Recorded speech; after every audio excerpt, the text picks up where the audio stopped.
the Fantasy Focus Football Podcast. The hardest part about calling George Pickens a lineup block is he's not a trustworthy player. He just isn't, right? 4 years into his career, he's very, very talented, but it feels like he's been in great spots before, and he's done it. And there's been times where you would expect a pedestrian day, and he goes off because he's super talented. There's more volatility than you would expect with his skill level. Check it out on YouTube or wherever you get your podcast. Evan, Canty, and Michelle are unsportsmanlike. Been a part of some of the greatest teams we've ever seen in college football. Ed Orgeron joins the show. Coach, I want to ask you about how would you handle dealing with all of the turnover that we're seeing in today's college football? Hey, I'd embrace it. Now you can walk through the front door with the cash. Back then, we had to walk through the back door. Unsportsmanlike. Weekday mornings starting at 6 Eastern on ESPN Radio and on ESPN2. Football Sunday on ESPN Radio. Let's go! Faster! When it comes to processing and preparation and passion for the game, I bring those at a really high level. Bo Nix and the Denver Broncos head to the link to face the undefeated Philadelphia Eagles. The game and the work that you put into the game never lie to you. To be 4-0, that's good. Don't let good get in the way of great. The Broncos at the Eagles. Coverage begins Sunday at noon Eastern with kickoff at 1 Eastern on ESPN Radio. Huge savings on Dell AI PCs with Intel Core Ultra processors are here, and they're newly designed to help you do more faster. They can generate code, edit images, multitask without lag, draft emails, summarize documents, create live translations, and even extend your battery life. That's the power of Dell AI with Intel inside. Upgrade today by visiting Dell.com/deals. That's Dell.com/deals. Hey, it's Desmond Howard. You want to win the weekend? It all starts with the tailgate. And for me, that means Kingsford Charcoal. They've been bringing the flavor, the smoke, and the heat since 1920. No wonder they're still the gold standard of grilling. So fire it up, feed your crew, and let the smoke do the talking. Kingsford, the king of the tailgate. Get it today at the Home Depot. How doers get more done. Life insurance. Why are you putting it off? Can't afford it? Too much hassle? Think you don't need it? There's lots of excuses for putting off life insurance. But if you weren't there, who would pay the mortgage and other bills? With Ethos, you could be covered in 10 minutes and boom, family protected. Ethos, fast and easy online term life insurance. Up to $2 million in coverage with no medical exam. Some policies as low as $1 a day. Answer a few health questions and get your free quote at ethos.com/play. That's ethos.com/play. This one's for the flavor fanatics. Sour Apple 5-Hour Energy Shots don't mess around. They bring the bite. Tart, tangy, and packed with tasty caffeine, this little 2-ounce bottle punches above its weight. With 0 sugar and as much caffeine as a 12-ounce premium cup of coffee, it's the kind of pick-me-up that keeps your taste buds happy without the crash. And it doesn't stop at Sour Apple. There are 17 bold flavors waiting for you to discover. Pick one up in store or stock up online at 5hourenergy.com or on Amazon today. Wichita's news sports leader, ESPN Wichita, 92.3 FM, KKGQ, Newton. This is the Shane Dennis Show on the new ESPN Wichita, 92.3 FM. Hey there, welcome in. Happy Wednesday. Back in the studio today after being out on location yesterday, back at our Equity Bank Park studio for episode 1066. Shane and Jack with you here for the next couple of hours. If you're new to the station, new to the program, every weekday noon to 2, Shane Dennis Show, aiming to inform, entertain, and whatnot here in our Fairburg of Wichita, Kansas. Happy Wednesday. Tell you what we're going to talk about here in a second, but as we do at the beginning of every show, we let you know how you can be a part of it. We give away stuff all the time. We qualify y'all to win stuff all the time. And we've got 2 separate lines for you to use if you want to be a part of the show. If you got questions, comments, you want to win one of those things I was referring to, then we've got 2 places for you to go. Hotline. You want to call? You want to call to win things, 316-669-4996. So check that out. And that's where our guests appear, of course, on the hotline, 669-4996. If you'd rather text, and we got an opportunity for you to win something today on the text line. And the rest of the week, really, because we got pick 6 tomorrow. We qualifying people to win that Busch Light sign for your cave at the end of the year. That's on the text line. The Kansas City Chiefs sign, that's on the text line too. And so is the Chiefs score prediction for Real Life Kitchen Spices and Rubs. That's on the text line too. But if you want to be a part of the show when it comes to voicing your comments or questions, we do our best to get to those. If you're on topic of what we're talking about in that particular segment, 316-247-0923, our text line, quite popular. A lot of you guys and gals use it, and we love you for it. So 316-247-0923. If you're a semi-religious listener to the station, you know how important that text line is in many different ways. So keep using it. We love hearing from you. If you got a smart speaker, you can listen to the show by telling it to play KKGQ 92.3. A couple of different ways to stream. You can download our app, ESPN Wichita app. Take us with you wherever you go. You won't ever have to miss a thing. And even if you do, on the ESPN Wichita app, you can listen on demand to past shows on our podcast page. If you'd rather do that from your laptop device or computer, espnwichita.com, click listen live, click podcast, find a schedule of shows. New Day with SSJ in the morning, my show, The Pulse, Pat Strathman from 2 to 4, and the program with Seren Petro from 4 to 6. Pretty much every weekday, depending on postseason sports and play-by-play that we bring you, but pretty much without fail, those 4 shows coming at you here on ESPNWichita.com, 92.3 FM in your car or on your radio. Also, you can live stream us via the video stream, Twitter, Facebook, YouTube channel. Subscribe to that. You can see me. You can see Pat. You can see me and Pat every once in a while, and definitely during I'm Old Jack Young. So if you want to live stream the show, you can do so. You can see part of our Kansas City Chiefs Bud Light sign over there on the fridge as you look at it, your far left, and our bobbleheads and whatnot, and our cool studio. So check us out that way. We're at our Equity Bank Park studio. It is October 1st, 274th day of the year, 91 days left in 2025, and still warm in Wichita, headed for a high today of 80 degrees. All right, we got some postseason baseball to talk about. We got some college football to talk about. Got some picks to talk about. We'll give you all the details here shortly, but not before Jack Johnson provides us with our moment of levity. Jack? I went into the pet shop and said, "Can I buy a goldfish?" And the guy said, "Do you want an aquarium?" I said, "I don't care what star sign it is." All right. It's Homemade Cookies Day, National Hair Day, National Pumpkin Seed Day, Walk to School Day, Coffee with a Cop Day. Ah, yes, Pumpkin Spice Day. I gather, Jack, since you're not a coffee drinker, you could care less about pumpkin spice, or is that making a leap? Are you okay with pumpkin spice? It's all the rage. You know, I can't say I've had it more than once. I'm a huge pumpkin guy. Love pumpkin cake, pumpkin pie. And really, this seems like a nice, delicious dessert drink, and I'll never turn those down. But yeah, I still have to get past the coffee part of it. So if somebody got it for me, I'll take it, but I would never go out of my way to buy one. Do they, I'm sure they do. Are there any like cocktails, alcoholic beverages with a hint of pumpkin? Unless it's, they do that with thing. They do that with the espresso martini. They pull that off. So very popular.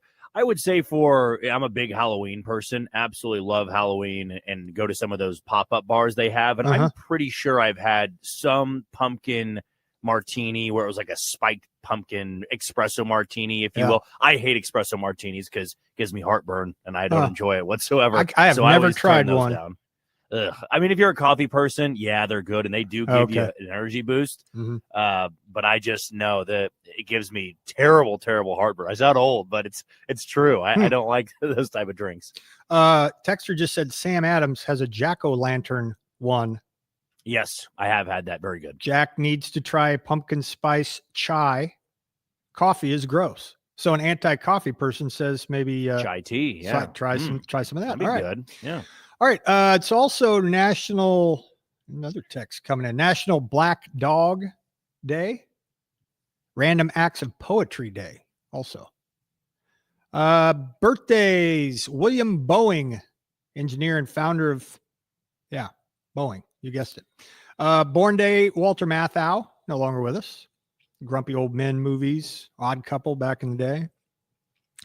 Also born day, Tom Bosley, actor who played Howard Cunningham on Happy Days. Jimmy Carter passed away just this past year at the age of 100. It's his born day as well.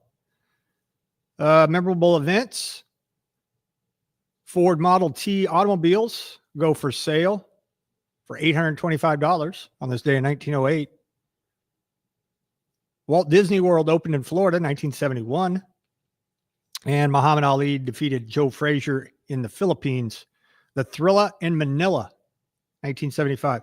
Jack, do you also know whose birthday it is? Born in 1999. Have you heard around the station any? Is it Chances? No, it's WHB's. Oh. I guess Chance is younger than me, so that was stupid. That's as hell all right. To say that. That sounds like something I'd say. Oh no, I didn't. Yeah, WHB in Kansas City was launched on this day in 1999. All right, there you go. Here's what we're going to talk about. We'll get into some Major League Baseball playoff talk. And boy, if you listened last night right here on the channel, you heard a thrilling game. Speaking of thrillers, a thrilling game in the Bronx, Red Sox and Yanks. And I want to talk about Garrett Crochet a little bit.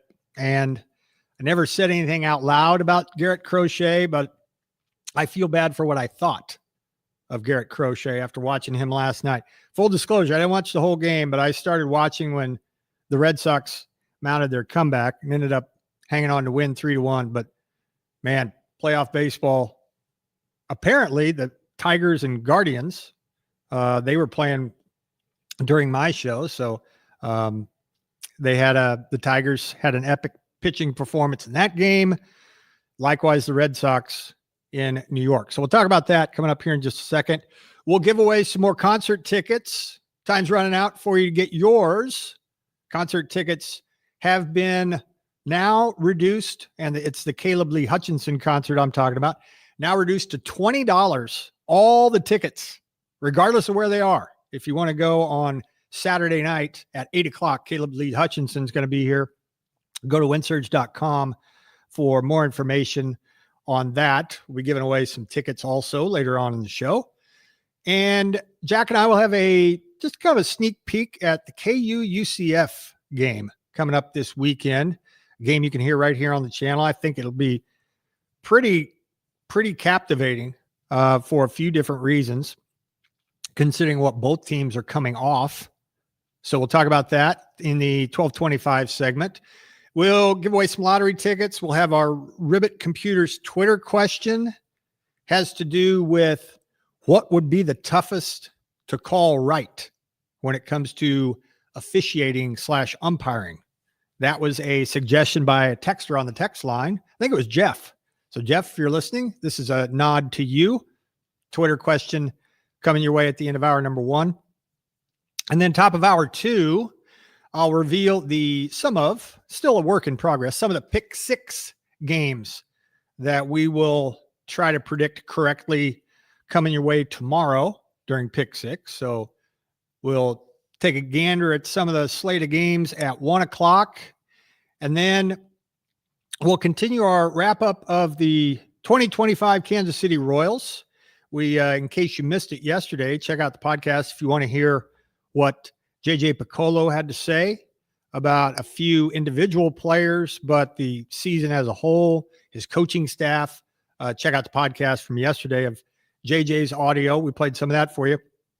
But Jack and I will continue to give our 2 cents in who we think in 2025 played for the Royals, but probably won't in 2026. A list of guys that we think won't be coming back. We'll tackle those personnel questions, one player at a time.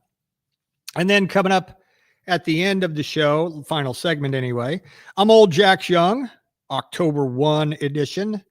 And then Pat Strathman will be here. We'll have a little crosstalk with him and get you ready for the Pulse. That comes your way from 2 to 4. So happy first day of October, and also Yom Kippur apparently begins at sundown. That's what my desk calendar tells me. So for those who observe, that's happening. All right. Garrett Crochet, to shed a little light on what I perceived from a 30,000 foot snapshot of Garrett Crochet. He's a guy with tremendous arm talent, arm strength, all that stuff. He's pretty much everything you would want in a big league pitcher, including which hand he throws with, left-handed. And he was kind of languishing in Chicago with the White Sox. White Sox were not always as terrible as they've been the last 2 years, evidenced by Crochet back in, I'm trying to get the years right. Jack's better at years than I am, so I'm going to have to look it up. But I think 2020 and 2021, he made appearances in the playoffs, but out of the bullpen. So he pitched in relief. Wasn't an everyday starter until the Red Sox basically won a bidding war with the entire world. And he rewarded, in the regular season anyway, Boston with an ERA below 3, something like 255 strikeouts and 205 innings, give or take. There's a third or 2/3 in there too. But a dominating regular season any way you slice it, all the way across the board. And and I'm speaking for Jack here too. Jack was concerned about his durability, and all he did was go out and, hey, 205 innings in 2025. That's like 265 innings back in the day when teams and coaches let their guy go until he ran into trouble, and not necessarily taking him out after 85 or 90 pitches. But that's a story for another day as well. But last night, in a pitching duel with Max Fried of the Yankees, and perhaps the top 2 vote getters in the Cy Young this year when it's all said and done. But after Fried left and the Red Sox found themselves down 1-0 in certainly a hostile environment at Yankee Stadium, after Fried was taken out, and this is a story for another segment too, because you can, after the fact, if you're a Yankees fan, criticize Aaron Boone for taking him out. But anyway, the Red Sox got a little busy after Fried was taken out off of Luke Weaver and one other pitcher. Also took advantage of Aaron Judge and his arm. We didn't really talk about this too much at the time, but Aaron Judge missed some games earlier this year due to a bum throwing elbow, a flexor strain. And he doesn't have much of an arm anymore. Certainly not like he did before his arm issues plagued him. But anyway, that played into Boston's comeback a little bit. And Masataka Yoshida, as a pinch hitter, had a 2-run go-ahead single up the middle late in that game to give the Red Sox a 3-1 lead. And that set the stage for the rest of the game for Garrett Crochet. And as it turned out, Aroldis Chapman former Royal Aroldis Chapman, who's apparently aging in reverse. But with that lead, and even before it, Garrett Crochet set down 17 Yankees in a row. After, I believe, was it Volpe hit a home run off of him, Jack? When Oppo?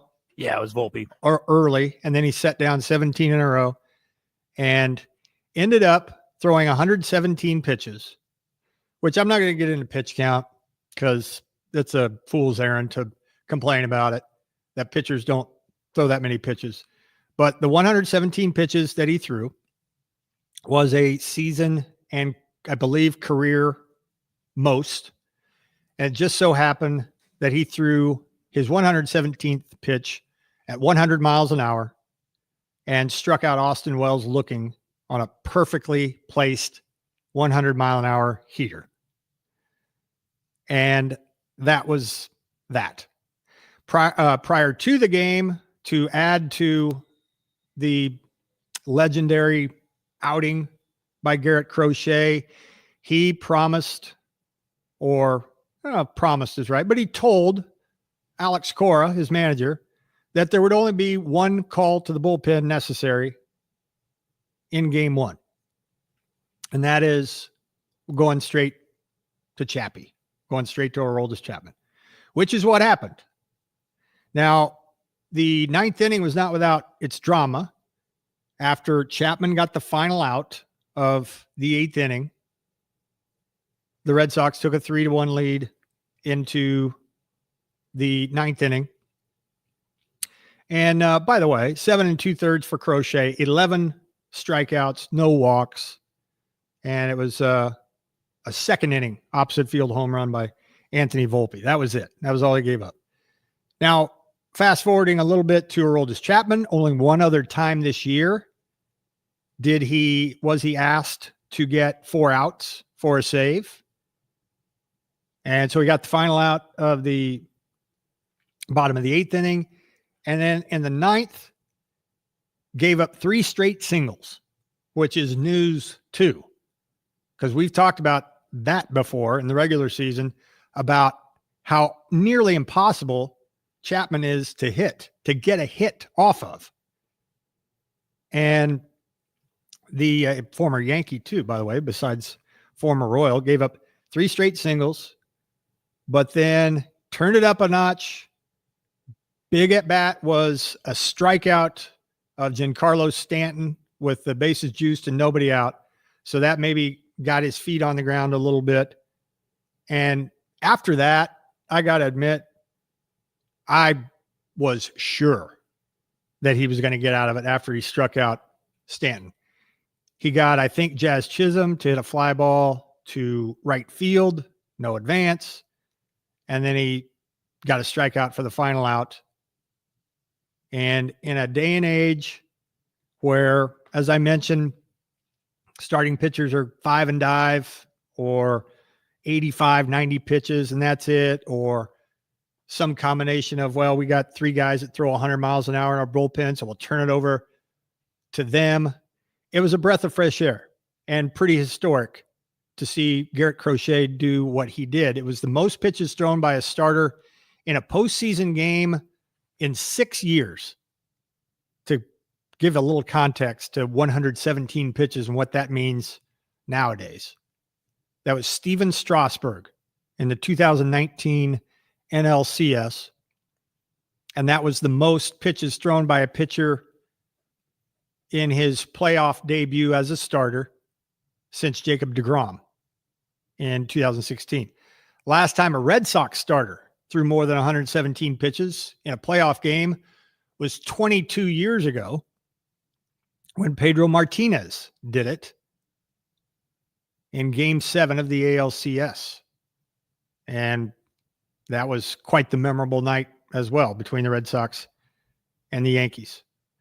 But if you missed it, I feel bad for you. And if you listened to it here on the channel, good for you, because we had Red Sox Yankees for you. And to be perfectly blunt, I don't care about the Red Sox or the Yankees. But we had close games going on in the postseason. regardless of who it is, if I'm still awake, I'll give that a look for sure. And that's what I did last night with the Red Sox and the Yankees.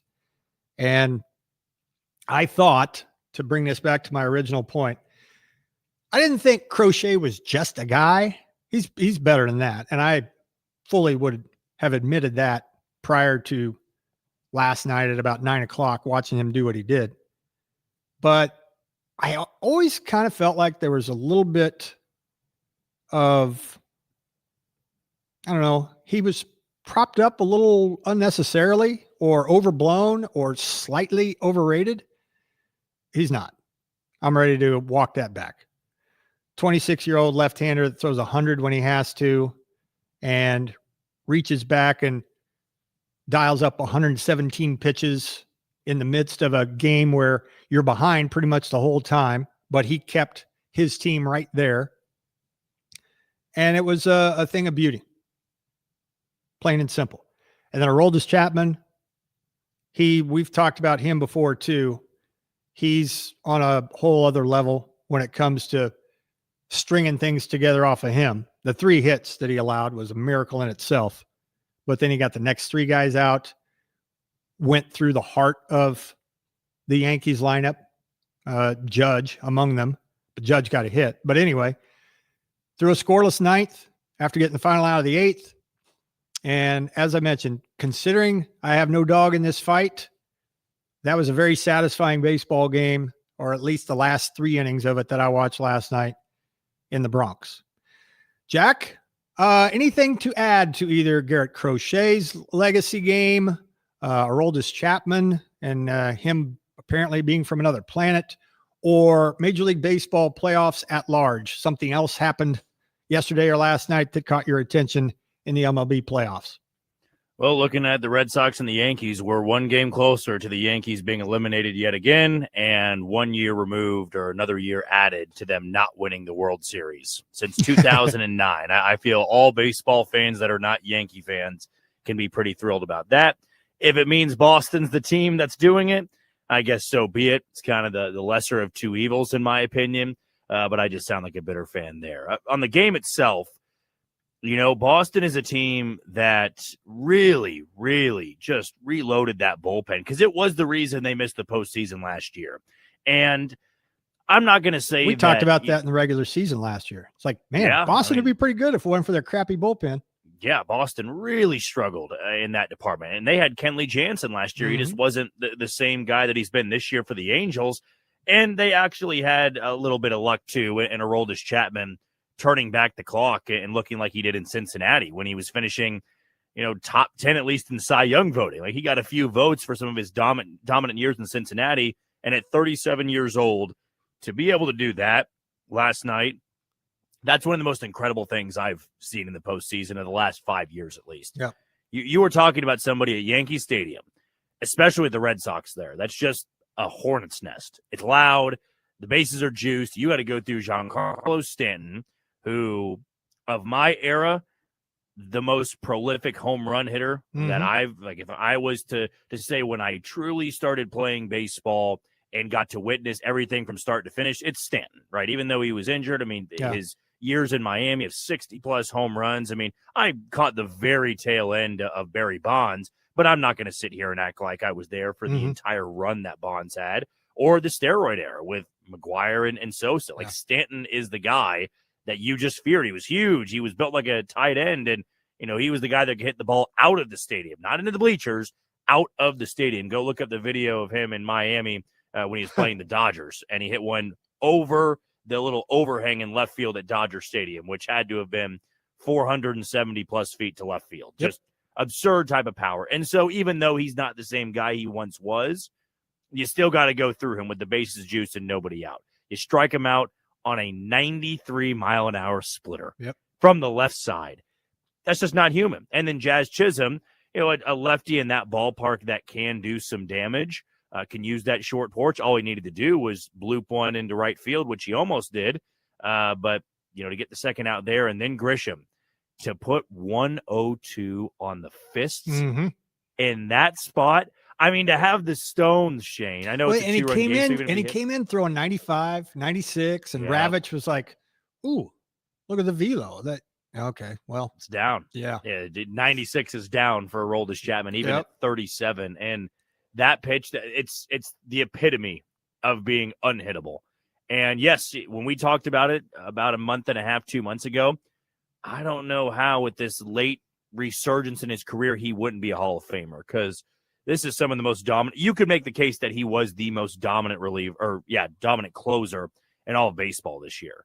I would agree. And he's still got it. Yeah, maybe he's doing something that is not legal, right? Just because he's 37. But again, I ain't putting it past him that this is just who he is. I mean, he's always been a hard thrower, and even in those down years, he was throwing 101 and 102. I mean, hell, with the Royals of years ago, he was hitting 105 from the left side. And so to see that, it was must watch TV. Anybody right now that just because the Royals are not in it, you're like boycotting the playoffs. Oh, I don't care about any of these teams. Boy, you're missing some great baseball. What Garrett Crochet pumping triple digits on pitch 118, the last one of his, night. That's ridiculous. Yep. That is so unbelievable.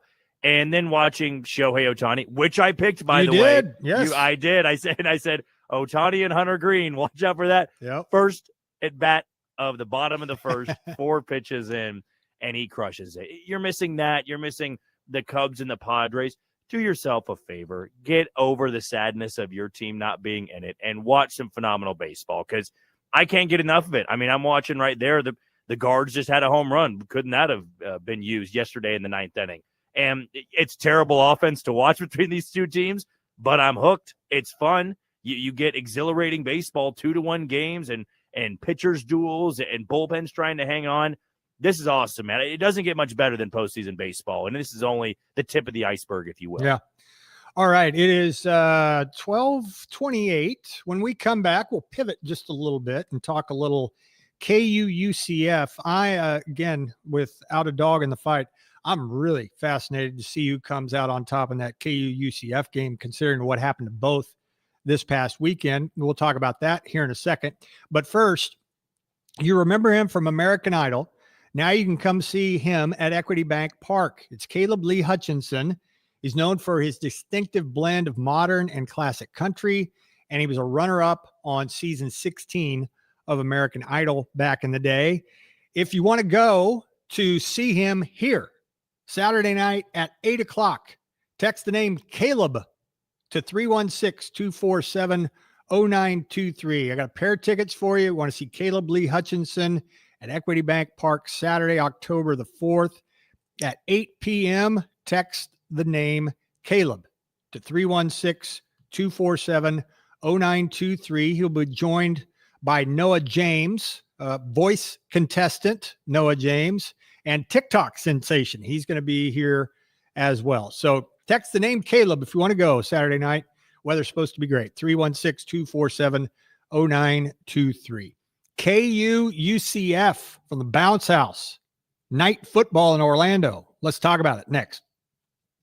You're listening to The Shane Dennis Show on ESPN Wichita, 92.3 FM. Eaton Roofing and Exteriors loves being a part of the Kansas landscape. Since 1993, they've repaired or installed residential roofing on thousands of Kansas homes. And whether you've had storm damage or you're ready for a new, current, weather-hardy roof, you can trust Eaton Roofing and Exteriors for expert advice about the right roof for your performance needs, budget, and neighborhood covenants. Call the local Eaton experts today at 316-943-0600 or visit EatonRoofing.com. Roofing and Exteriors. What do people with blindness or low vision need to live to the fullest? Just ask them. It's skill development, scientific breakthroughs, knowledge-based jobs, and the same opportunities as everyone else. When you give to Envision, whether it be your time, donations, or your engagement, you make it all possible. That's because at Envision, they don't focus on the disability. They value the ability. They choose not to envision a world without sight, but to envision a world where people who are blind or visually impaired are empowered to reach their full potential. Learn more at envisionus.com. Caring for aging parents can feel like a second full-time job. Kansas PACE eases the burden by taking care of all your parents' medical needs, including dental, vision, and hearing. And Kansas PACE does the driving to appointments, even provides help at home with reliable home care aides. Their welcoming PACE centers add social activities and a safe place your parent will look forward to. While they receive expert, compassionate care, you can focus on your own family, work, and life without guilt. Kansas PACE is your partner in caregiving. See how they can help your family today at kansaspace.org. Thinking about a remodel but don't want to pay inflated contractor markups? With You Remodel at Wichita, you're in charge, and they're right beside you. Their system helps homeowners manage their own remodeling projects with expert guidance, trusted trade connections, and proven cost-saving strategies. Come see how it works at the Wichita Remodeling Expo, October 3rd through the 5th at Century 2. Stop by the You Remodel It booth to learn how you can remodel smarter, save thousands, and still get the home you've been dreaming of. That's You Remodel It Wichita at the Remodeling Expo, October 3rd through the 5th. This Thanksgiving morning, before the turkey and pumpkin pie, join us for a tradition that gives back. Grace Med's Say Grace 5K race.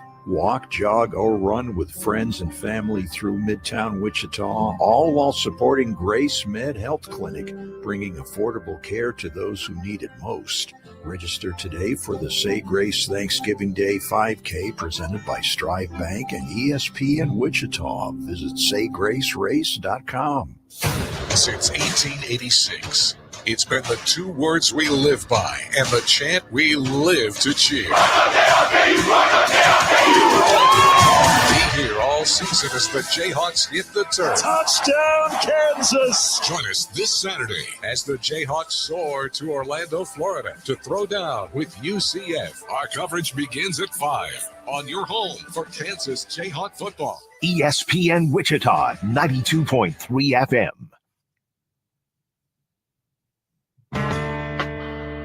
How you doing out there? You ever seen to have one of those days where it just seems like everybody's getting on your case from your teacher all the way down to your best girlfriend? Well, you know, I used to have them just about all the time, but I found a way to get out of it. Let me tell you about it. That is not Motley Crue. That's Brownsville Station. They made Smoking in the Boys Room first. Michael Coda from Brownsville Station. Born Day today. Shane and Jack with you here on a Wednesday. Thanks for stopping by. I'm trying to figure out what UCF is when it comes to their football team this year. And looking at their schedule, I'm not sure what to make of the old Knights because their first two games were virtual throwaway games, buy games, tomato cans, rummies, whatever you want to call them, in Jacksonville State, North Carolina A&T. Now, UCF struggled against Jacksonville State, only beat them by 7 points, and then destroyed North Carolina A&T 68-7.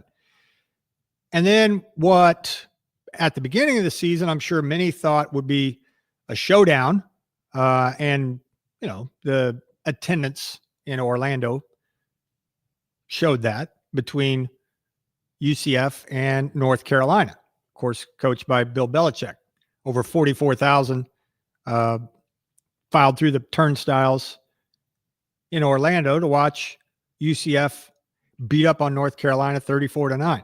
But I think, as we have seen, if you're a college football fan, you're paying at least a little bit of attention. North Carolina's got some issues. They're not a great football team.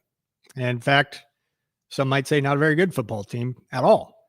And for them to only score 9 points against UCF, I'm not sure who that says more about. And then that leads us to the K-State game, where the Wildcats weren't exactly in a great space, mentally or physically. Coming off their bye week, they welcomed UCF into the bill and handled them pretty good. 34-20 was the final. I told you about it and what my thoughts were on Monday. And so UCF fell from the ranks of the unbeaten. They fall to 3-1, 0-1 in the conference. And now they go back home to take on Kansas. I don't think Kansas is quite as mysterious as UCF, and maybe you don't think UCF's mysterious at all. If you got thoughts, tell me. 316-247-0923. But when it comes to Kansas, you have 2 games. I'm not going to count the Wagner game necessarily, much like the North Carolina A&T game for UCF probably didn't mean much. But throw out the 46-7 game against Wagner, and you have 2 games where the KU defense was really the story in a good way. The Fresno game and the West Virginia game. But sandwiched around the West Virginia game, that defense gave up 42 to Missouri, 37 to Cincinnati, including 603 total yards of Bearcat offense and an inability to get off the field. If you make just one stop, you win the game. That's KU's defense. Giving up 79 points in their 2 losses, and they've given up 24 total points in their 3 wins. Again, that says a little bit about the competition, but to just be gutted in your 2 losses from the opposing offenses is a little head scratching at the very least. Now, I guess here's the question. Is UCF capable of doing that offensively? The only time they've really broken out, 4-game sample size, was the 68 that they hung on North Carolina A&T. They've been fairly normal offensively before and after the North Carolina A&T game. They have been dealing with banged up starting quarterback. He was in and out of that K-State game. And when he was out, that offense didn't do much. But they make their money on the ground, or at least their first 4 games they have. And so for those reasons, I think this is a really intriguing, besides the fact that we carry the games right here on ESPN Wichita, home of the Jayhawks, but having not graduated from KU like Jack and Pat have, I'm fascinated by this game just to see not only how Kansas bounces back after a gut-wrenching last-minute loss and how UCF bounces back from their first road game in a 34-20 game that really wasn't all that close. KU is a slight favorite. We'll tell you more about that coming up in the 1 o'clock hour. But first, Jack, instead of digging into KU and what you think needs to happen for the Hawks to win a road game at night in Orlando, what do you make of UCF? I know you haven't watched them probably any more than I have, but a 3-1 record for a team, in my view, that hasn't told me a thing. I don't really know what to expect out of UCF in Big 12 play. What about you? What do you make of the Knights?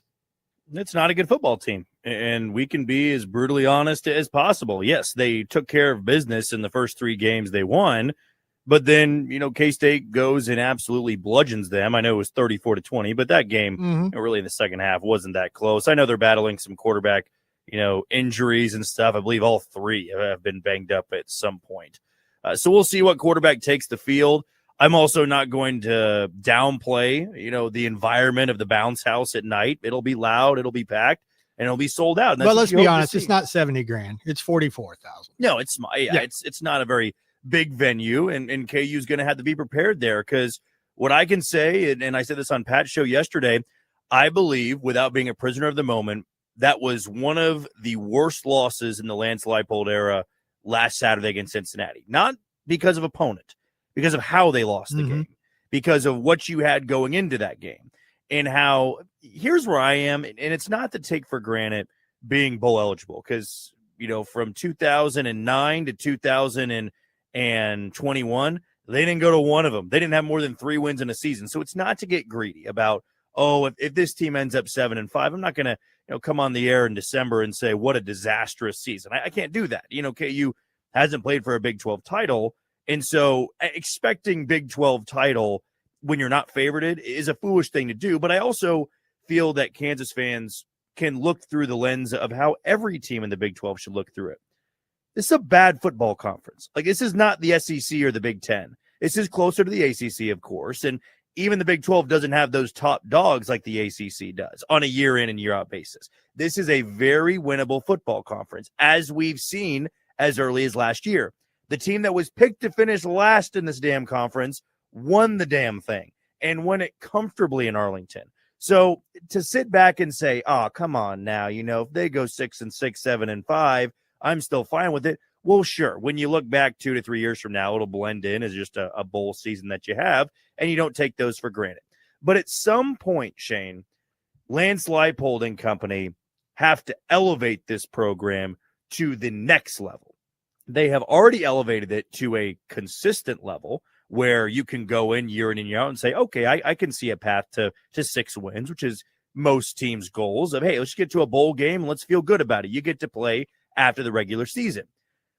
But there also has to be that element of, okay, we can compete deep into November. We can be that team you're talking about, in Thanksgiving week where it's, man, this team, things fall their way in the final 2 weeks. So what I'm hearing is they need to go down and handle UCF in your They view. do. Yeah. This is, and I read Michael Swain's stuff. He's the great beat reporter for KU and Fog.net, and we hear all the time of must-win games, right? You never want to say that unless it actually is a must-win game and you are facing some form of elimination.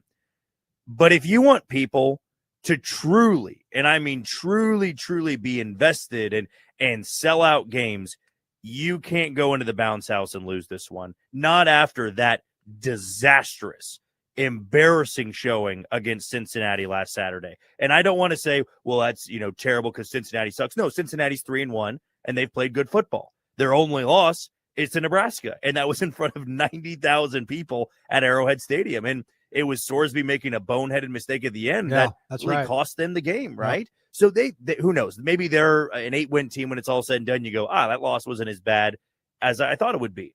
But if you want to take this team seriously and you want to puff out your chest and say, hey, we're a top 4, top 5 team, then that's your one.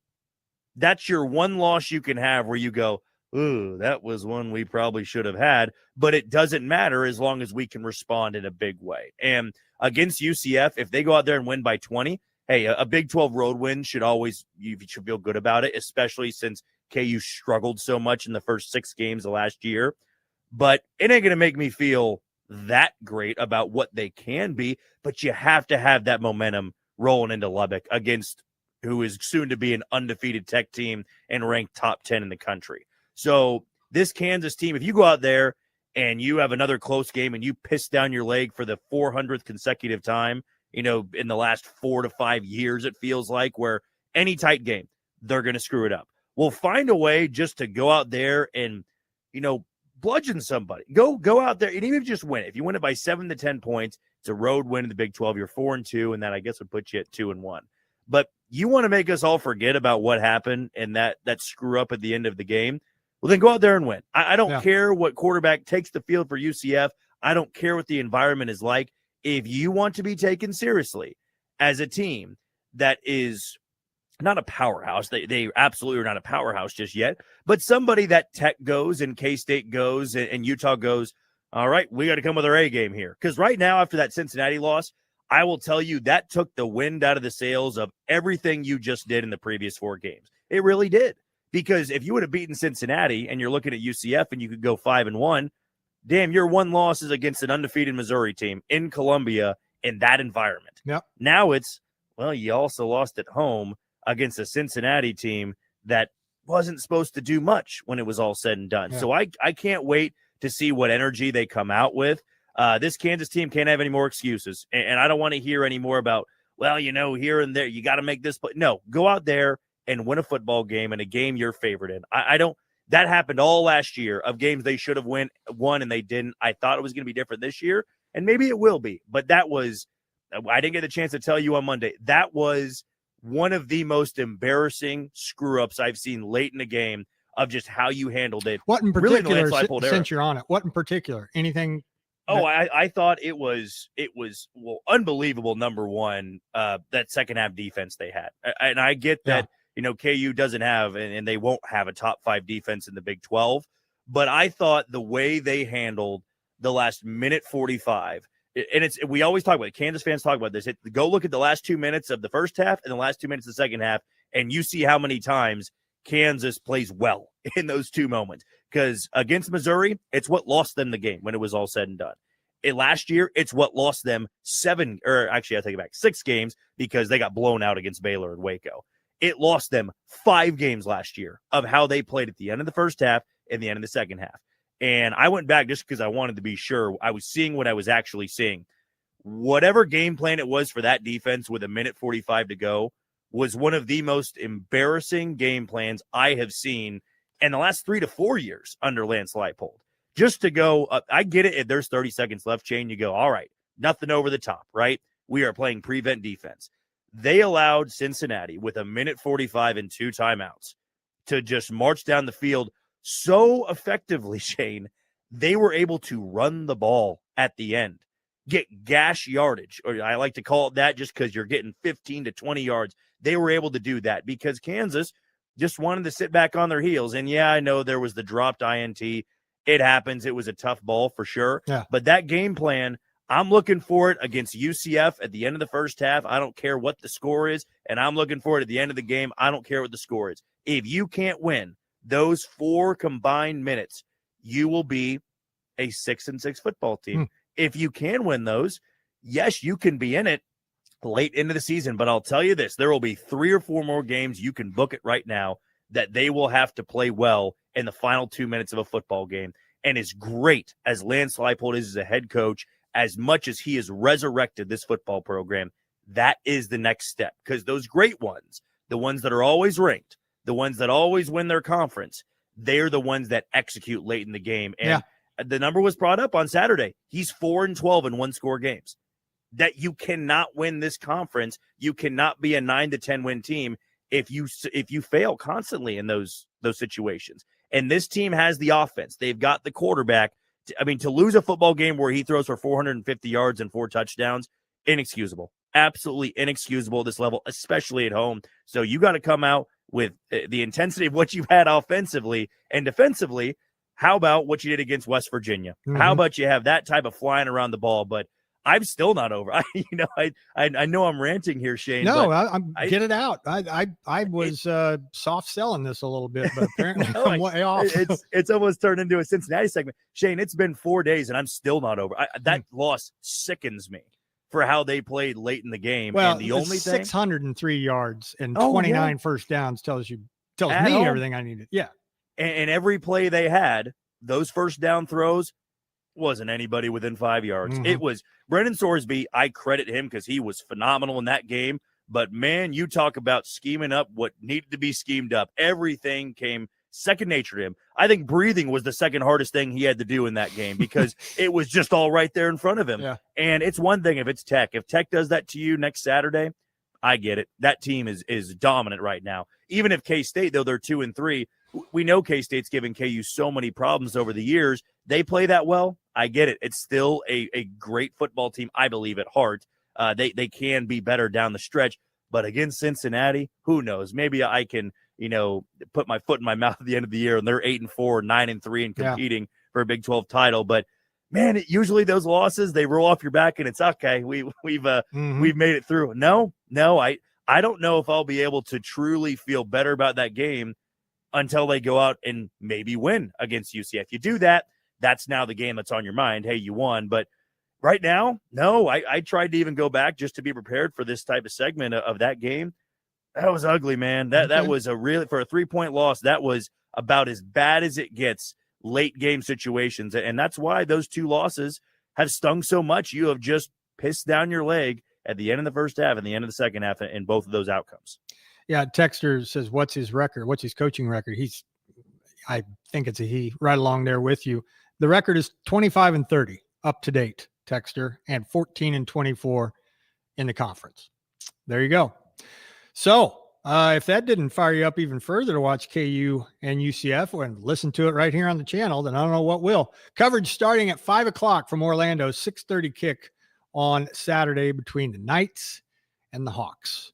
All right, before we get to the Rivet Computers Twitter question, I got $30 in winter cash bonus from the Kansas Lottery for you. 316-669-4996. Call Jack, win $30 in winter cash bonus from the Kansas Lottery. Twitter, next.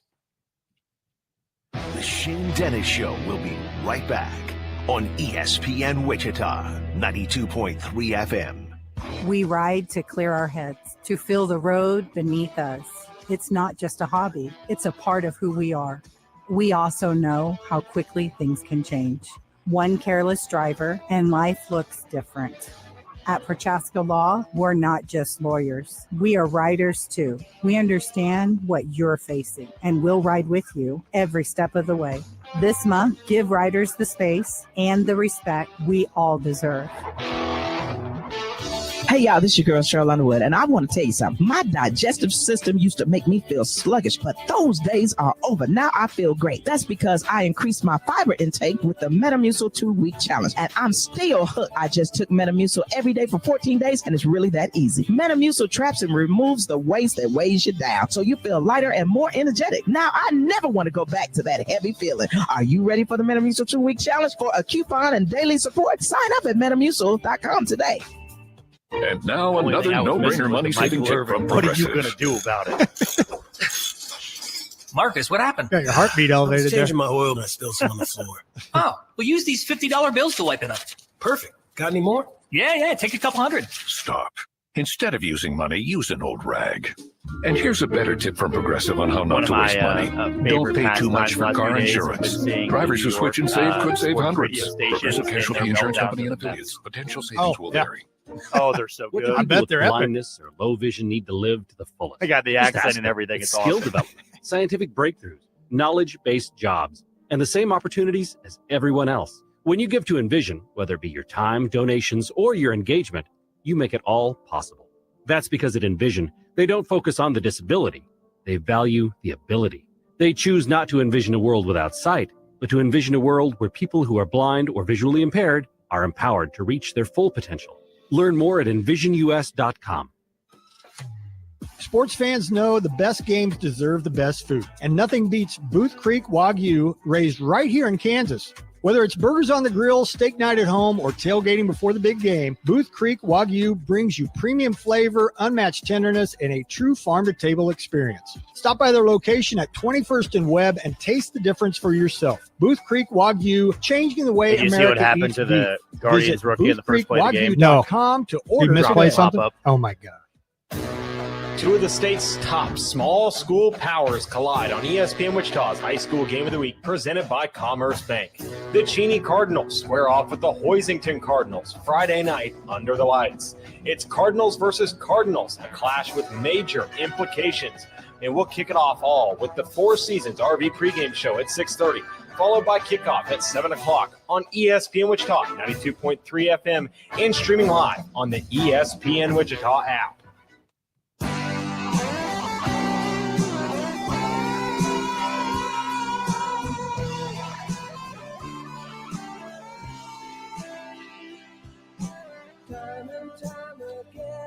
Brian Greenway from the group April Wine, born day. Time now for the Twitter question. And it's brought to you today by Ribbit Computers. Hey, Wichita, if you got a broken phone, cracked screen, dead battery, not charging, whatever it is, Ribbit Computers has you covered. They've been Wichita's go-to for fast, affordable phone repairs for over 20 years, and most fixes are done same day. Walk-ins always welcome. So don't wait and don't spend a fortune either. Hop into Ribbit Computers. Get your phone back up and running today. The question today came from a texter, 316-247-0923, and it is a good one, as evidenced by the voter turnout and the results so far. I'm pleasantly surprised. And it was Jeff who texted in this Twitter question. I encourage you to do the same. Might use it, might not, but give it a shot. You got a Twitter idea, then shoot the idea over to me. The question is, at ESPN Wichita, what call is the toughest to determine in sports today? So if you were an official, umpire, whatever you want to call it, what call is the toughest to determine in sports today? Balls and strikes in Major League Baseball, pass interference in the NFL, block charge in hoops, or catch no catch in the NFL. Now, the one that I thought would, well, I don't know about get the most votes, but I thought would represent itself quite well is the one that is in last place, and that's catch no catch in the NFL. Only 7.7% of you say catch no catch in the NFL is actually the hardest. All the other three are tied for first. How about that? 30.8% of you have a three-way tie. Balls and strikes called, pass interference, or block charge when it comes to hoops. Jack, what do you think? What's the toughest call to determine if you were a ref? Now, I know you've been critical of home plate umpires calling balls and strikes, but keeping in mind these guys throw 100 miles an hour. What do you think would be the toughest for you? I got my answer. I think it's pass interference. Those guys got their hands all over each other. It is true, but I would say for the most part, you can get a pretty good feel if you're in the right position, which there's a lot of officials on the field. I feel that you could make the right call. And also, too, I wish in the NFL wasn't a spot foul. I've always hated that. It's just we're going to have 70-yard penalties here. I don't believe it can be as simple as, oh, you interfered. He was automatically going to catch it. Therefore, we should put the ball where it is. True. I like it in college where it's, okay, pass interference. Let's just move him forward 15 yards. It's still, a first down and a half. Mm-hmm. It's a good chunkage there. But, to me, I feel the hardest one to make here is a catch or no catch. Yeah. Depending on, and there's definitely been some NFL officials that have gotten it wrong, but I feel Did you catch that Florida State, Virginia catch, no catch for a touchdown? Oh, yeah. Mm-hmm. See, I feel it's tough because so many of those, I know which ones we're conversing about here. It's those diving ones where, you might be behind the player where you might not see it hit the ground. And then does it survive the ground? Even during replay review, that is kind of tough to determine. We're like, does it move? I'm not really sure. It's kind of confusing. So I would say that would be the hardest to do. Blocker charge in college hoops or NBA, that seems like the easiest because they're looking at those guys around the rim if they're set or not. Yeah. So I would say that's the easiest. Balls and strikes has to be the second easiest. And then I'd say pass interference and catch or no catch. All right. Plenty of time to vote and repost. Please do that for us. Repost, because this, as it turns out, and it's not because I'm patting myself on the back. This wasn't my idea. Jeff came up with this one on the text line, and this is a good one. So head on over there and vote and repost if you haven't done so already. All right, there you go. Hour number 1 is in the books. When we come back, let us take a look at the potential pick 6 games to pick tomorrow. Brought to you by Busch Light. That'll come your way 24 hours from right now. Exactly. The pick 6 tomorrow afternoon. And then at 1:25, Jack and I will continue our wrap up of the Royals season in the regular year. We will pick one more person, another person anyway, who played for the Royals either a little or a lot in 2025 that we don't expect to be back, and some other general Royals musings in the 125 segment as well. That'll set us up for I'm Old Jack Young. Pat will be here. We'll talk to him and get you ready for the Pulse from 2 to 4 here on a hump day, the first day of October and midway through your week. Thank you so much for stopping by. Stick around. Hour number 2 is coming up next. Wichita's news sports leader, ESPN Wichita, 92.3 FM, KKGQ, Newton. Nachos! Yeah, your nachos! Hey, I'll take some. Great. And some Frank's Red Hot. Oh, nah, I'm good. Oh, you're just going to eat these dry, plain, boring nachos with no Franks. Oh, seriously? Frank it up. Frank it up. Come on, lady. Frank it up. Frank it up. Frank it up. Yeah! Yeah, this guy finally gets it. Hey, look, we're on the Jumbotron. It's the perfect blend of flavor and heat. Frank's Red Hot. I put that on everything. Research shows listeners prefer a personalized experience. So to help you remember, Liberty Mutual customizes your home insurance. We personalize this ad for Amber, who really misses boy bands from the 90s. Hey girl, I'm the cute one, here to tell you how Liberty Mutual customizes your home insurance so you only pay for what you need. I'm the heartthrob. The only thing I love more than you is saving. And I'm the other boy in the band everyone forgot about. Only pay for what you need at libertymutual.com. Liberty, liberty, liberty, liberty. Wichita's home for the Major League Playoffs. ESPN Wichita 92.3 FM. Swung out and hammered. Oh, my goodness. It's the home run for Altani. It's gone.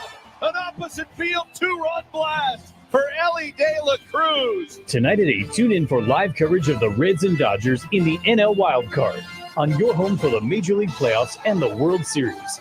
ESPN Wichita 92.3 FM.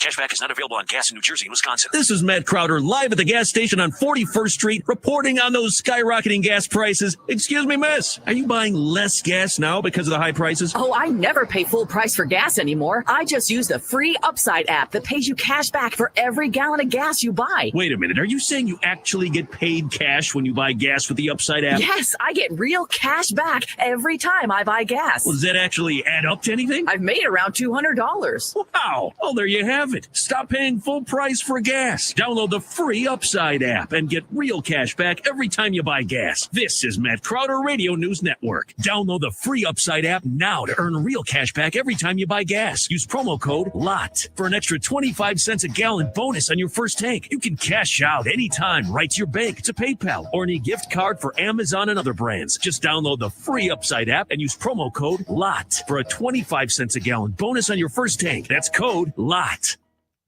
This is your home for Dallas Cowboys football. You know what game I'm This is morbidly Jerry curious Recco. about? Join us all season long as the Cowboys look to make Clemson, a run North into the Carolina. postseason and work their way towards Super Bowl 60. Whoever We'll bring you loses all the that exciting game, NFL that'll be action funny. each week. If Dabo Dallas loses that game, Cowboys he'll be football can be Yes. heard right here. Go Cowboys. This is your home for Dallas Cowboys football. Wichita's 100,000-watt powerhouse. Home for the Dallas Cowboys. ESPN Wichita 92.3 FM.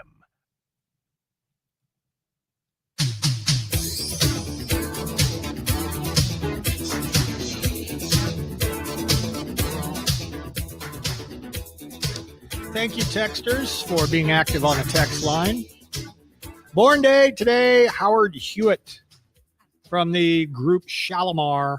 That's from the Footloose soundtrack. It'll take you back. So Pick Six is coming up tomorrow, and like every Thursday, and probably the only one really looking forward to it is Chance. He's on fire, and I'm serious mostly when I tell you all. If you want to coattail somebody, chance of making you some money if you want to put real coin on some of these games that we pick. But anyway, we'll get to everybody's record, wins and losses, correct picks, and all that coming up tomorrow at 1:00. But we take a look now at some of the games on the slate, starting with college, that we likely will pick. It's not set in stone just yet, but I got a handful of these games that I could certainly have my eye on. And the two state schools, of course. K-State going to Baylor. That's an 11 a.m. kick, and it's on the plus if you want to watch it. So we'll pick that one. We'll also pick the KU-UCF game. Got quite a bit of chatter on that in the first hour. If you missed it and you're a KU fan and you want some perspective from Jack, who's a KU guy, he gave you some in the 1225 segment. So check out the podcast after the show if you want to listen to that. But KU-UCF, KU is a favorite, and it's, to me, I mean, I think any way you slice it, if you follow lines and sides, it's a pretty significant favorite. 4.5 on the road at UCF. 6:30 for the kick. Coverage starting right here on ESPN Wichita at 5:00 Saturday afternoon.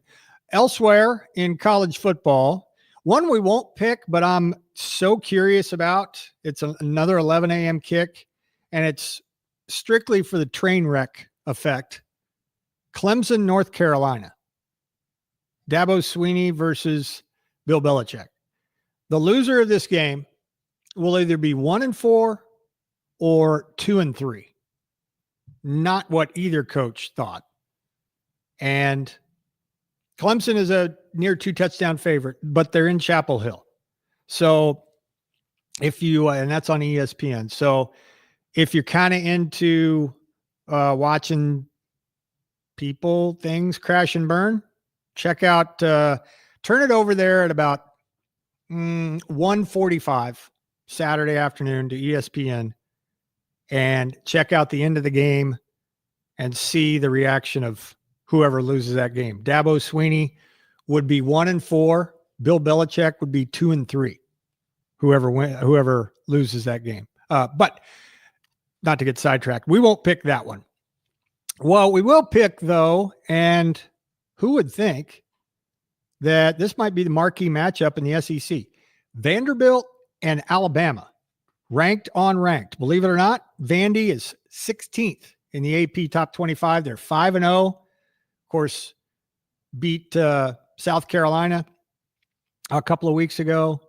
And Alabama, since losing to Florida State, has won its last 3, including at Georgia. So we will pick that one, the Vandy-Alabama game. Bama's laying 10.5, and the total is 56.5, just in case you want to get a head start on that one on Saturday. Pretty decent clash in the Big Ten. Won't pick that one, though. It's an honorable mention. Others receiving votes. Michigan State at Nebraska. One game that I have been informed by chance to get on is Texas Tech and Houston. More on that tomorrow. So perk up your ears for that. The game of the week in the ACC. Miami at Florida. Miami at Florida State. Florida State coming off that gut-wrenching loss at Virginia. Their debut in the ACC this year, lost to the Cavaliers, but they're 3-1, taking on undefeated Miami. Miami, like KU, is a 4.5-point favorite on the road. That game is at Tallahassee. That will be at night as well. 6:30 kick in Tallahassee. In the pro ranks, of course, we will pick the Chiefs and Jags Monday Night Football game. Probably ought to throw in the 49ers and Rams. That's Thursday Night Football. That's a interdivision game. They're both 3-1.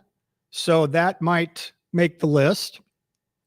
And full disclosure, this is a toilet bowl pick. We're going to pick the Giants and the Saints. Giants 1-3, Saints 0-4. So we'll throw that one in just for a more train wreck effect. And let's see, Commanders Chargers. We'll pick that one. That's a late window game. And Chiefs Jags, of course, on Monday Night Football. Maybe, maybe not. Patriots and Bills. They are Sunday Night Football. Bills trying to stay undefeated. And the Patriots come into that one at 2-2. Chiefs Jags line, by the way, Kansas City laying 3.5. And total in that game is 46.5. All right, there you go. There are the games that we're going to pick coming up tomorrow.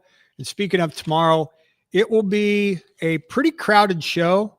So perk up your ears for a loaded show that will include, because Monday Night Football features the Chiefs, Mahomes audio. That will come your way tomorrow, bottom of hour number 1. We'll have a Twitter question as usual. Then pick 6 with the Busch Light sign in the balance of your KU UCF pick. I'll ask you to send in your pick via text tomorrow at this time. And then Jamie Bloom at 125, get his thoughts on Major League Baseball and the playoffs coming your way at 125. So that is your Thursday show. Again, normally on Wednesdays in the football season, we hear from Patrick Mahomes, but they don't play on Sunday. They play on Monday. So that's the reason for that. All right. We're talking about Major League Baseball and the playoffs. just a little bit ago. It was to open hour number one in the Garrett Crochet and Aroldis Chapman chat that we had in hour number one. Beyond that, though, it is for those that didn't make the playoffs, it's time to clean house. And we already told you that 3 Major League Baseball managers will not be back in the same capacity for their team. Same with Ray Montgomery, the interim manager, and Ron Washington, the everyday manager for the Angels. Neither one of those guys will return for the Angels in 2026. So the off season continues to be an example for teams that underachieve to be a pretty cold business. And old Wash, who's been around for a long time, will not be back for the 2026 season for the Angels. We didn't talk about Tarek Skubal because, well, first, he was pitching when I was on the air and they were playing the Guardians, and we gave Garrett Crochet his flowers, and rightfully so. But Tarek Skubal struck out 14 Guardians to lift the Tigers to a 2-1 win in a battle of 2 teams that saw a lot of each other and have seen a lot of each other in the late this past month, now into October. Stephen Vogt, the Guardians manager, said, quote, "Our backs have been against the wall for 3 months. What's one more day?" End of quote. And they're doing battle right now, the Guardians and the Tigers. Seiya Suzuki, Carson Kelly, back-to-back home runs. Cubs beat the Padres 3-1 yesterday afternoon to win their first playoff game since 2017 NLCS. Suzuki's 5th straight game with a home run. We told you about Crochet's 11 strikeout, really ballsy performance in 117 pitches. Jack told you about this on our one of parlay picks, Shohei Ohtani to hit a home run. Well, he hit 2. So did Teoscar Hernandez. Dodgers, in case you were asleep, beat the Reds 10-5, making their first full season playoff appearance in over a decade. Did not go well for them last night. Game 2 is tonight, and you can hear it right here on the channel. Cincinnati and the Dodgers tonight at 8 o'clock. I know I'm bouncing around here a little bit, so I apologize for that. Speaking of after hours, we were talking KU football a little bit ago. Hawk Talk with Lance Leipold coming up at 6 o'clock tonight, right here on ESPN Wichita 92.3 FM. All right, that will just about do it for our Pick 6 games in this particular segment. When we come back, we will focus our attention to wrapping up and continuing to wrap up anyway, the Royals 2025. Of course, 82-80, and it's been a focus on Royals personnel, and we can kind of give this legs for quite a while, really, when we break it down this way, in that who performed for the Royals in some form or fashion in 2025 that probably won't be asked back or won't be in the big leagues, either AAA or they're going to be somewhere else. We got a pretty long list, and we're kind of knocking these out one at a time. Jack took one yesterday. I took one yesterday, and just some overall Royals musings and what they need to return to the postseason in 2026. Again, mentioned this earlier. In case you missed it, JJ Piccolo spoke to the Kansas City media yesterday. We played about 10 or 11 minutes of that audio for you yesterday. So if you're interested to hear what he had to say about individuals and overall the Royals as a team, plus he talked about the coaching staff a little bit too. And so we look forward to more news coming out of Royals camp on who's coming back, who's not, especially in the on the coaching side. He did mention, and we can get into some particulars, what we think may or may not happen or in the 2026 near future, 2026. I'll get Jack's thoughts on Alex Zumwalt coming back, because they did say, JJ did say that was going to happen. So a little bit of Royals talk coming up on the other side of this break. And then I'm old Jack Young at the end of the show. in the 140-ish segment with Pat, and then we'll get you ready for the Pulse. Before we get there, though, I want to let you know now that the month of October is here, Twin Peaks has at least 4 UCF fight nights in the month of October, starting this Saturday, UFC 320. So head on in, ask your favorite Twin Peaks girl for details, either 21st and Rock or Ridge and Taft. It's UCF 320, again, coming up on Saturday. That's in Las Vegas. And for you boxing fans, October 11th, a week from Saturday, they will have the Ennis versus Lima boxing match. So if you're boxing dude or chick, head on into Twin Peaks and watch a week from Saturday. Also, it is National Dessert Month at Twin Peaks. All month long, you can celebrate with sweet endings like their Cinnamon Toast Crunch cheesecake topped with rum chata sauce. How about that? Or the Twin Peaks Sundae with vanilla ice cream and a warm Giardelli brownie. Pair it with a Screwball peanut butter whiskey for the ultimate game day finish. I do like me some Screwball. That's pretty good. Plus, MLB playoffs kicked off yesterday. You want to head on in there. If you want to grab a late lunch, Tigers and Guardians are on in there. And the division series starts on Saturday as well. Twin Peaks, East, 21st and Rock, West, Ridge and Taft, eats, drinks, scenic views. Royals Wrap Part 2. Who's not going to be around in 2026? Stick around, find out next. The Shane Dennis Show will be right back on ESPN Wichita, 92.3 FM. What do people with blindness or low vision need to live to the fullest? Just ask them. It's skill development, scientific breakthroughs, knowledge-based jobs, and the same opportunities as everyone else. When you give to Envision, whether it be your time, donations, or your engagement, you make it all possible. That's because at Envision, they don't focus on the disability. They value the ability. They choose not to envision a world without sight, but to envision a world where people who are blind or visually impaired are empowered to reach their full potential. Learn more at envisionus.com. Get in the zone, AutoZone. Welcome to AutoZone. What are you working on today? Thinking about gas mileage. You know, changing your oil with a full synthetic oil like Pennzoil Platinum can help your engine get more miles. Right now, you can get 5 quarts with an STP extended life oil filter for only $38.99. Get everything you need for better fuel efficiency at any of our 6,200 stores or on AutoZone.com. Get in the zone, AutoZone. Restrictions apply. Is your honey-do list getting out of hand? Complete Home and Business Solutions makes it easy. From simple room refreshes to move-in or move-out punch lists, big accessibility upgrades, seasonal work, or business maintenance, they have you covered. Stop by and see them at the Wichita Remodeling Expo, October 3rd through the 5th at Century 2 Convention Center. They'll show you how to take those to-dos and turn them into done. Complete Home and Business Solutions. Expert solutions for every space. Are you tired of living with chronic pain? At Midwest Pain Relief Center, we provide cutting-edge, drug-free therapies to help you live a more active, full life right here in Wichita and the surrounding communities. We're Kansas' top integrated medical clinic focused on finding and treating the root cause for your pain with personalized care. No prescriptions, no unnecessary surgeries.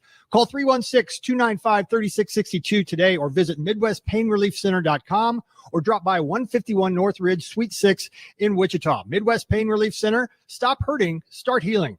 Hey, this is the Fat Jack, and we are wrapping up an incredible September run.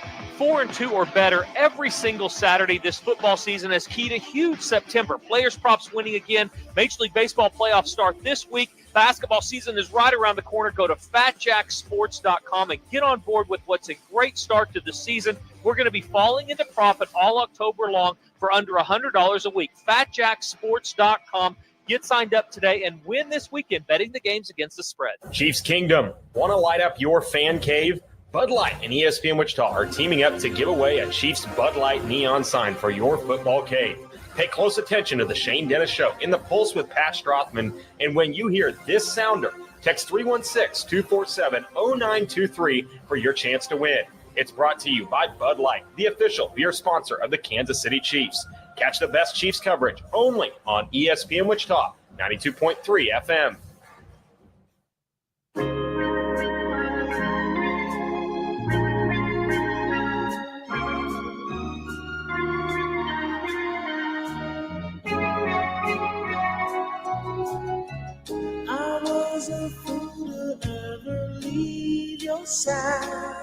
That's Peaches and Herb. And the Herb part is a guy named Herb. It's his birthday today, from Peaches and Herb. 2025 Royals season in the books. Jack and I are putting the wraps on it, kind of one day at a time, and really, in this case, one person at a time. Before we get to who we don't think will be back, Jack gave you Jonathan India yesterday, in 2026. Don't believe we covered this, or at least didn't kick this back and forth. Jack, I happen to think that hitting coaches generally get far too much criticism when things don't go well offensively for a particular big league team. Maybe that's a story for another time. But having said that, JJ announcing yesterday that Alex Zumwalt will be back as the hitting coach, or a hitting coach. Everybody's got multiple ones nowadays. Rankled some people. And there's no denying that if the Royals would have just been an average offensive team with runners in scoring position in the first half of the season, we'd probably be watching them on TV right now, but we're not, and they didn't. But how much of that can you really pin on the hitting coach? I know they are, the assistant coaches are the ones that fall on the sword first, and they're the ones that are the first ones to get their heads lopped off when, depending on how you define it, your season doesn't go well. But I just want to get your pulse check on Alex Zumwalt coming back, whether that means someone like Joe Dillon probably will not or may not, because JJ kind of gave a little thinly veiled, most of the coaches will be back. So you fill in the blanks with the rest. But what was just your takeaway when you heard, did you cringe when you heard JJ say Alex Zumwalt's coming back, or whatever, no big deal? I didn't really do either, to be honest with you. I believe that it warrants talking about, as we're doing in this segment, but I'm not sure it's going to be the reason that the Royals offense can't get going. At the end of the day, the offense will get going if they add more talent to the lineup. That's undeniable, right? The guys you're going after in free agency in the trade route, you're hoping that you're bringing in guys that are already established hitters. It's a much different thing if you're trying to mold 9 guys in the lineup and you're trying to get the best out of those guys. For example, I'm watching the Guardians and Tigers game right now. Should they fire the Guardians hitting coach? Well, that's an awful offense. They hit 226 of the team, yet they got into the postseason. And I want to say that David Lesky, I was reading his Inside the Crown article this morning. He laid it out, I thought, pretty perfectly when it comes to coaches, right? Especially hitting coaches. It's a thankless job. Yes. That when they're doing well, what do we talk about, Shane? Man, you see how well he's hitting the ball. Oh, he's done a great job of going the other way. It's a Michael Garcia breaking out in 2025. Well, I doubt he did it by himself, but nobody says it. And in fact, Michael thanked Alex Zumwalt for that. He stayed in Kansas City in the offseason, and they got rid of his high leg kick. They simplified it, and we just don't talk about it, right? And then when the offense is struggling, it's not, man, that guy sucks. It's, well, the hitting coach is telling them wrong things. They are terrible at their job, and that's how we're going to do it. It's the same way with bullpen arms, right? We don't talk about it when Lucas Ursig goes out there and shoves and throws 100 past guys, and we go, man, he's got some stones throwing the ball right in those spots and getting out of those innings. I'll say you and I are the outliers. I think we have heaped a bunch of praise on the pitching coach for Kansas City. We have. We do that, but also in this case with Matt Quatraro, right? We don't talk about it if he goes to Ursig in a big spot and he gets out of it. No, we talk about it when John Schreiber comes out there and blows the game. So how could you put John Schreiber in that spot? And we just kind of excuse John Schreiber making a poor pitch in that spot. So that's why when it comes to hitting coaches, I am far more focused on what J.J. Picollo does for this offense more so than who they bring in as a hitting coach. Yes, my gut feeling tells me now if you're keeping Alex Zumwalt, it means that you are letting Keone Duren and Joe Dillon go, or you are moving them to a different role with the organization, and you are either promoting within. I know that Drew Saylor's contract is up. He's been working as their hitting coordinator at the minor league level for a number of years, or you go out there and find somebody else there was some buzz about him not long ago, right? There absolutely was. Yeah. And, for the Royals, I look at a number of their hitters. So if we want to go position by position here, or let's just go spots in the lineup, right? Michael Garcia, Bobby Witt Jr., Vinny Pasquantino, Salvador Perez. Those are your 4 that you say, I know what they're going to give me for the most part. I'm expecting them to be our best hitters next year. All right, then it comes down to, well, who else is going to be in that lineup? I'd imagine Jack Caglione is. I would imagine to an extent Carter Jensen will be. I would imagine to an extent Kyle Isbell will be. Mm-hmm. And then Michael Massey or India or Adam Frazier. I know Frazier they'd have to re-sign, but you kind of have those collection of guys. I want to simplify this for the hitting coaches, right? I want to go out there and add 2 bats to help out here. Maybe you bring back Mike Yastrzemski and you give him a platoon bat like Ramon Laureano or Harrison Bader, and you have one of those outfield spots handled. And then you go out there and bring in a big fish, right? Yeah, the guy to really be the key cog in the middle of your order. All right, add that to the 4 you already got. So there's 6 hitters. And then let's say, okay, Adam Frazier is brought back, and he's your second baseman on opening day. Adam Frazier's 33, 34. I kind of know what to expect from Adam Frazier at that point. You're not going to change who he is as a hitter, right? Who he is who he is. So that leaves me 2 spots. That's Jack Caglione. Maybe that's Carter Jensen. I don't really know how it all work out. Let's worry about focusing on those 2 guys. Yes, as a whole, improving your lineup, but really put the focus into these guys need to be big-time pieces for our lineup. In the same way that when you look at the rotation, Brian Sweeney and Zach Bove and Mitch Stetter are great at what they do. Mm-hmm. But they are not, I guess I would say, molding Lugo and Waka anymore. Those guys are mid-30s. Right. They have definitely helped them, and they teach them things, and they work through it together. But it's more so about how are you teaching Bergert, Kolick, even to this day, Cole Reagans, Chris Bubich, right? Those younger guys of, okay, what more can we get out of you? Because you're not established 10-year vets, basically. And that's what I believe separates Brian Sweeney from other pitching coaches. He gets the most out of those guys. And so for hitting coaches, if Alex Zumwalt is back, give him 2 additional voices that can really help and work with those guys too. Because really, when you look at Zumwalt and Joe Dillon and Duren, I can't quite remember where Joe Dillon came from. I know Duren came in with Alex Zumwalt. He was a former player in the organization, so he's homegrown.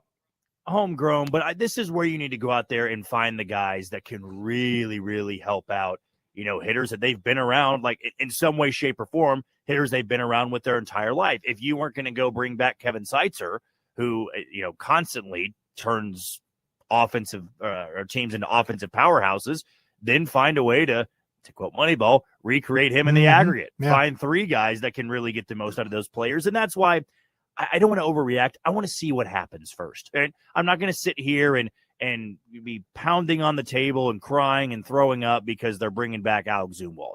Folks, Alex Zumwalt is going to be there whether you like it or not. It really comes down to what this lineup looks like, raising the floor of that depth and adding more key pieces in the middle of the order. It's something that we rarely talk about, but it's been this way, Jack, maybe since you were old enough to appreciate the Royals. And that has been their walk rate. And this bugs me to no end. They finished 2nd lowest in baseball.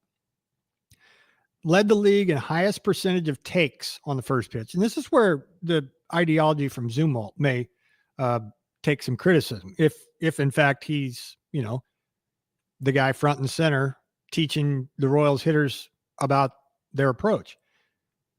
They finished with a below average swing rate. They improved their chase rate, and yet they didn't walk. You mentioned India yesterday.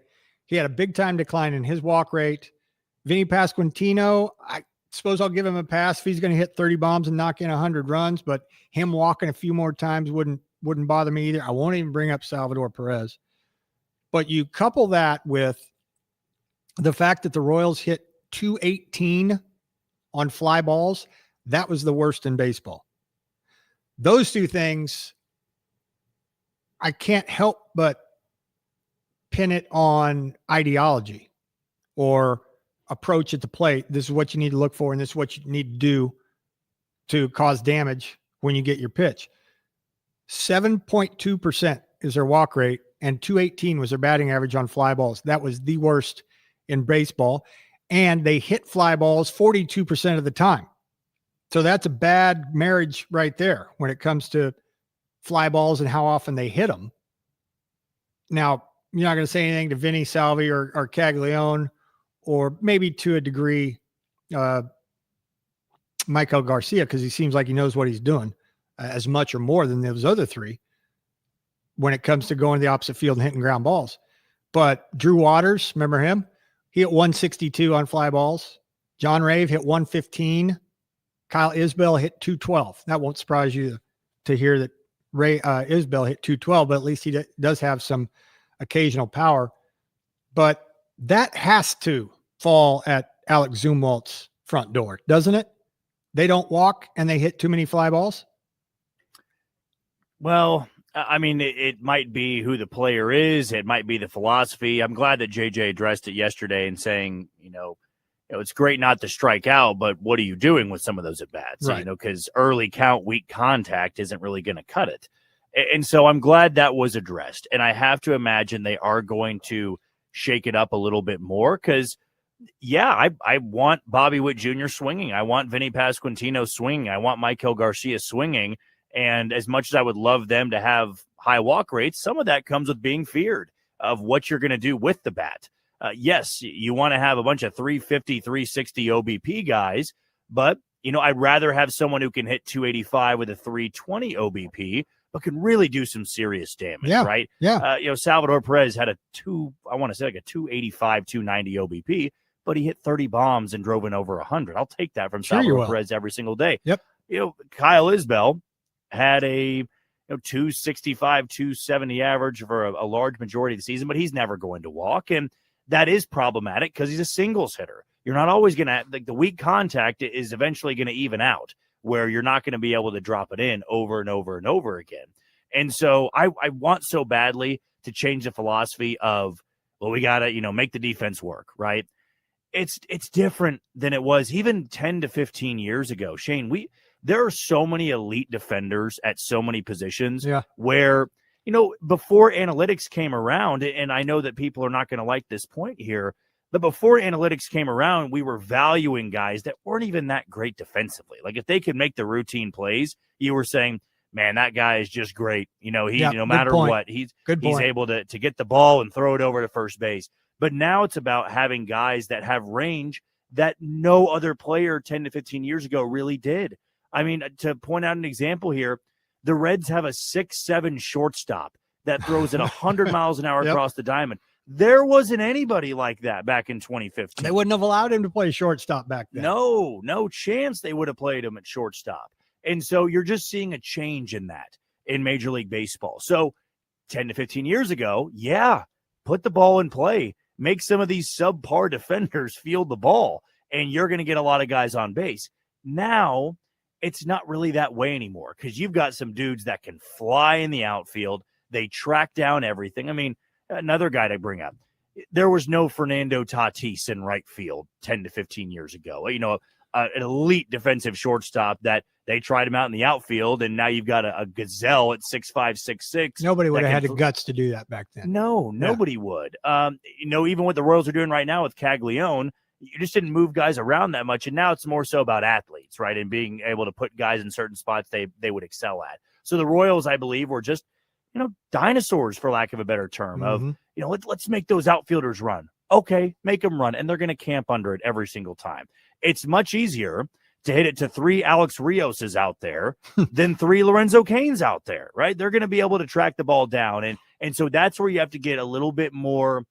Not simplified, but, really give this message to the team of, we don't want you to strike out because a strikeout is an out 100% of the time. Where you put the ball in play, you give yourself a better chance.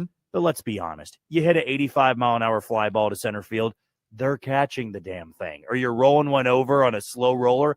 Every infielder is able to make that play nowadays, whether you know their name or not. So, moving on to who's not coming back in 2026. I'll start. I believe, and some of these are going to be very obvious, and some of them maybe are a little under the surface. So, like I said, one by one, Jack and I will give our 2 cents and who we think won't be around in 2026, be it pitcher or position player. I believe we've seen the last of Dairon Blanco. Darren White, not going to be back in 2026. I'll make that proclamation. He has been, this is the business of baseball. He has been effectively replaced by a guy 5 years younger. Blanco is 32. Tyler Tolbert is 27. And Tolbert got a good amount of playing time, not much to some people's disappointment in perceived big games that the Royals played, but be that as it may, Dairon Blanco played 77 games in AAA Omaha, played 9 games for the Royals, was injured, and that was his moneymaker too, by the way. His lower extremity, his legs, his biggest tool, that's what set him back. And when he went to Omaha, he pretty much stayed there. Had 295 plate appearances there and hit a respectable 253, but a limited sample size in Kansas City. He was the kind of the secret weapon, a player off the bench that the Royals really like to employ. I suppose I'd have to scour the other teams in the big leagues rosters to see if they do similar things, that they have a pinch runner extraordinaire. Blanco was once upon a time, and now it seems that Tyler Tolbert is that guy. So Dairon Blanco, old number 44. I think he's seen his last Royals action in 2025. He's my guy that won't be back in 2026. Jack, who's not coming back? I'm going to go with the bullpen guy here, and John Schreiber. He is, pending free agent. He is somebody that I believe you got the most you could have out of him in 2 years, right? And he was brought in to bring some stability for that bullpen. He had his spurts where he was really effective and really good, and that sinker played up. That sweeper was very strong. And then there were some times where John Schreiber really burned the Royals. And this is more so about the bullpen depth than it really is about John Schreiber. The Royals don't need to be spending any money on the bullpen this offseason. Like, I don't even believe you should spend more than a minor league deal, the league minimum, on bringing in guys for competition. And here's why. You have Estevez and Erceg coming back. You're going to have Steven Cruz back as your 7th inning guy. You got a plethora of long relievers you can utilize with Ryan Bergert and Stephen Kolek. Jonathan Bowen gave you some innings. You probably could bring back Taylor Clark as well. He was quietly really, really effective for the Royals this year. Daniel Lynch and Serpa as lefties. There's no need to go spend American U.S. dollars on John Schreiber to come back to this bullpen.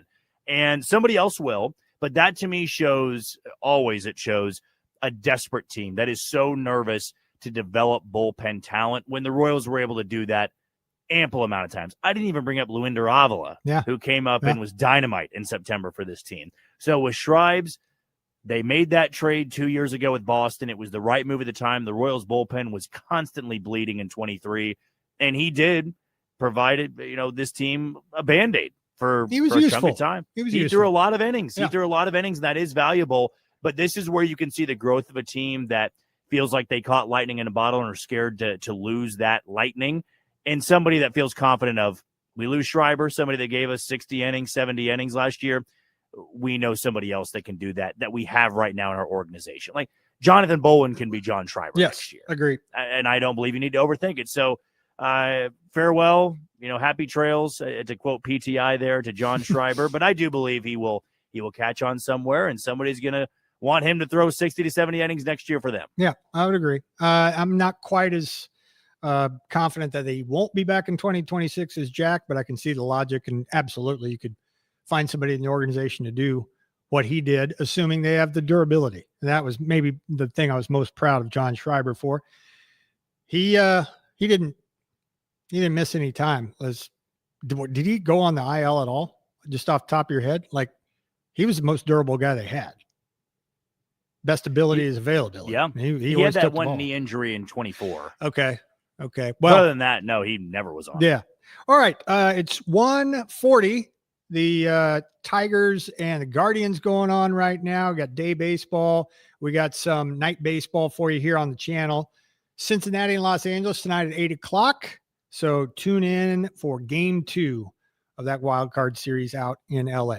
When we come back, I'm old Jack Young. Next. The Shane Dennis Show will be right back on ESPN Wichita 92.3 FM.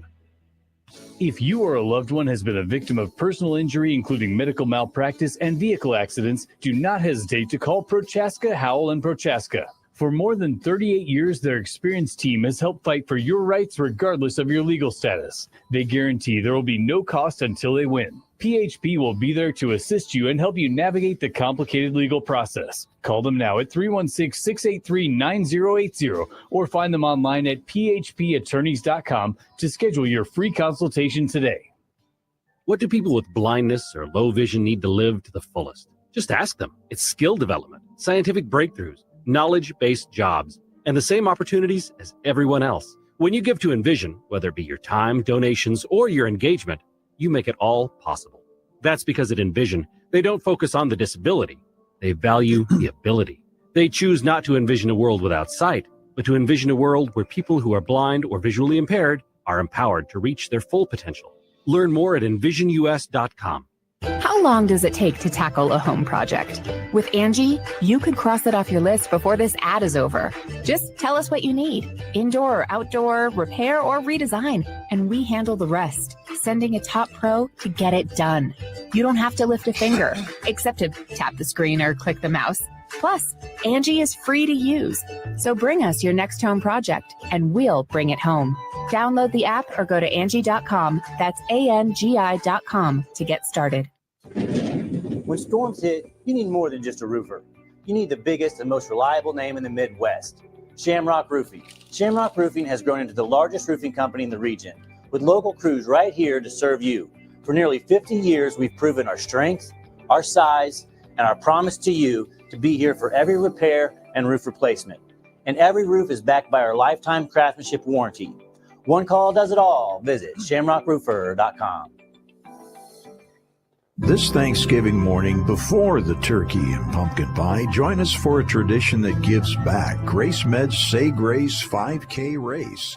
Walk, jog, or run with friends and family through Midtown Wichita, all while supporting Grace Med Health Clinic, bringing affordable care to those who need it most.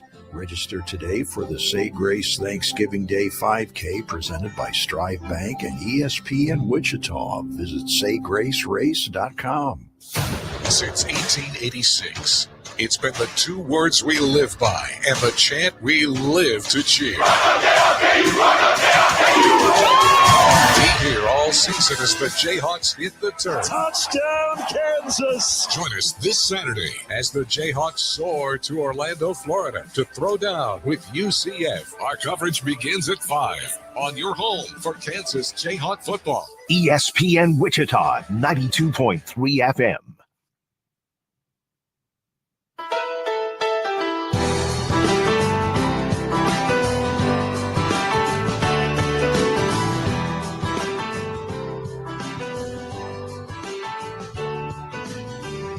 Staring at a maple leaf, leaning on the mother tree, I said to myself, we all lost touch. Your favorite fruit is chocolate covered cherry. See this watermelon. Oh, I'm old Jack Young. 1:44 here on a Wednesday. Pat's here. Pulse coming up in a little while.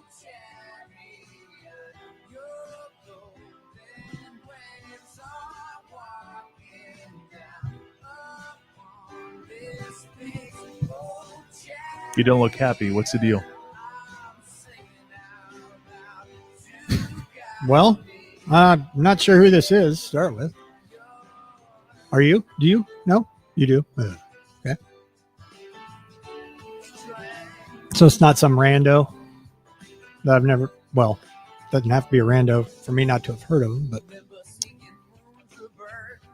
person, Jack, or group? Person. Trying to think if I saw this person in concert opening up for someone.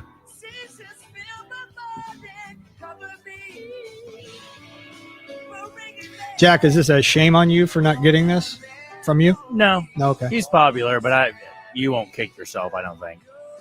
Okay, one guy's name just popped in my head.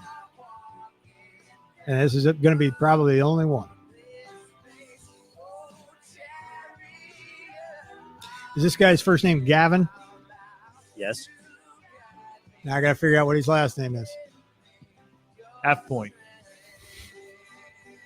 Gavin DeGraw, is that it? There you go. Yeah, how about that? Good So this is what Gavin DeGraw sounds like, huh? Yeah, I thought he opened up. What was his super duper hit? He's had more than a few. Mm. I don't want to be. There you is go. the Thank one. you. That's Yeah. the one. Yep. I'm trying to think if he. That's a good song right there. I think he opened up Not for Overused, another good Shania Twain when I was in Kansas City. Whoa. I thought he did. That's a perfect guy to open for anybody. Got 2.5 hits and some other toe tappers. Yeah. Boom. And then here's Shania. You're right. 45 minutes, I'm out of here. With all sorts of hits. Right. Agreed. All right. October 1. Happy birthday today. Turning 41. Matt Cain. Giant. Perfect game. Correct. Can you tell me the year? 2010? 12. 2012. 12. Good. Yeah. Born on this day, no longer with us. Died just the other day. And we really didn't talk about it. Rudy Johnson. Yeah, we really didn't talk about it, did we? Football. Yes. Former Butler Grizzly great and Auburn Tiger great. Yeah, we didn't spend much time, did we? Nope. Sad, sad stuff. Rudy Johnson had a minute with Bengals. Pro Bowler. I can imagine what he did at Butler. Oh, my gosh. He was a part of, so I thought he was part of the national championship run. 2 national titles at Butler. Defeated Ricks College and Dixie College in 98 and 99. Under former coach Troy Morrill, correct? Yep, against Dixie. 7 touchdowns. Was that the game? 7 touchdowns. Ran for 375 Whoa. and 7 touchdowns in the Natty. Wow. That's amazing. R.I.P. Rudy. Wonder what the final score was. That's worth looking A up. lot to a little. Jeffrey Parson alerted me to that on Twitter the other day. He's like, he was watching the game or whatever. And For the national championship. 7 touchdowns. Yeah. And the 375 too on top of it. That's obscene. That's obscene. I have a feeling I'm not going to be able to go back to 19. Yeah, I'm going to have to do some research here. All right. Stand by. I'll do some work. Got 7 minutes, 8 minutes. Get on that. Ronnie Bradford, 55. Football? Yes. Have either one of you guys seen the mini lives of Lane Kiffin? It's run a couple times on ESPN. No. The E60. It's not a 30 for 30, but worth watching.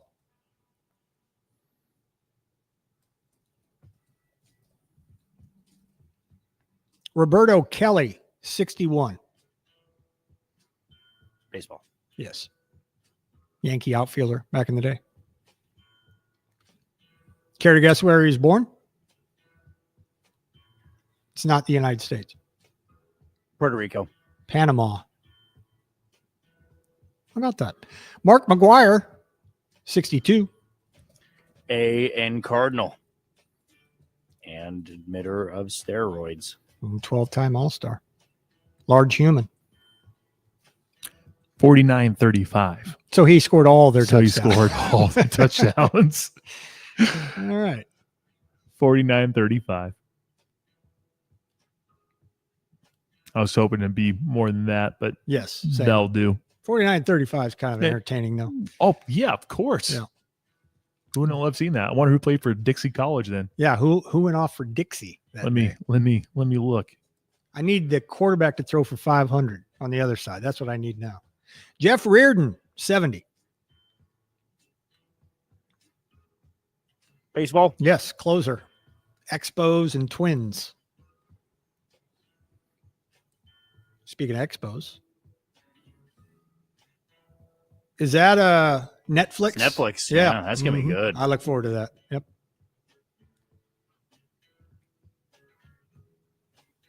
Born on this day, now dead. Conrad Dobler. Died 2 years ago.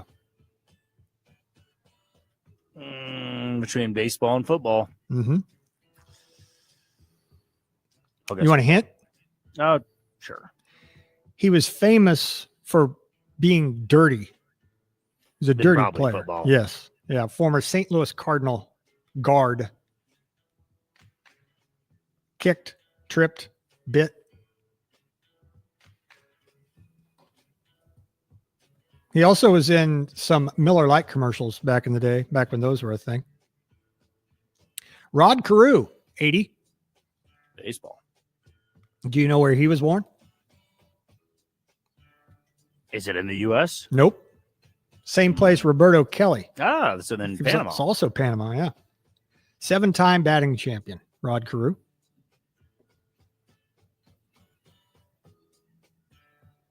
Twin. Angel. MVP in 77. I didn't know that.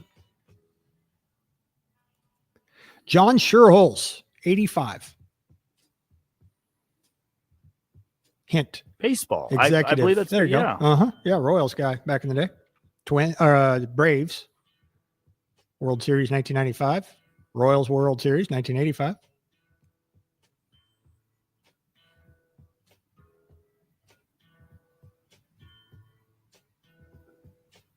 Born on this day, now dead. Chuck Hiller. Would have been 91. Baseball? Yep. Second baseman. First NL player in history to hit a grand slam in the World Series. 1962.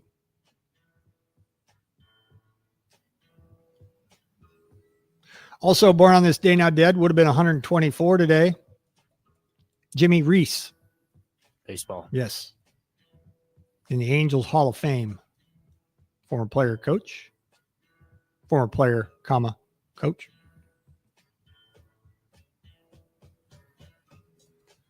Dead day 2 years ago.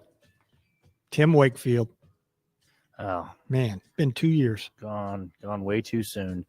Red Sox, and of my lifetime, the most notable knuckleball pitcher. It was him and R.A. Dickey, Yeah, but I was gonna Wakefield say Dickey. far more. Yep. Yeah. Died at 57. Also a Pirate. Back in the day. Same day, same year, Russ Francis died at the age of 70. We haven't had basketball yet. I'll go basketball. Nope. Former Patriots tight end football.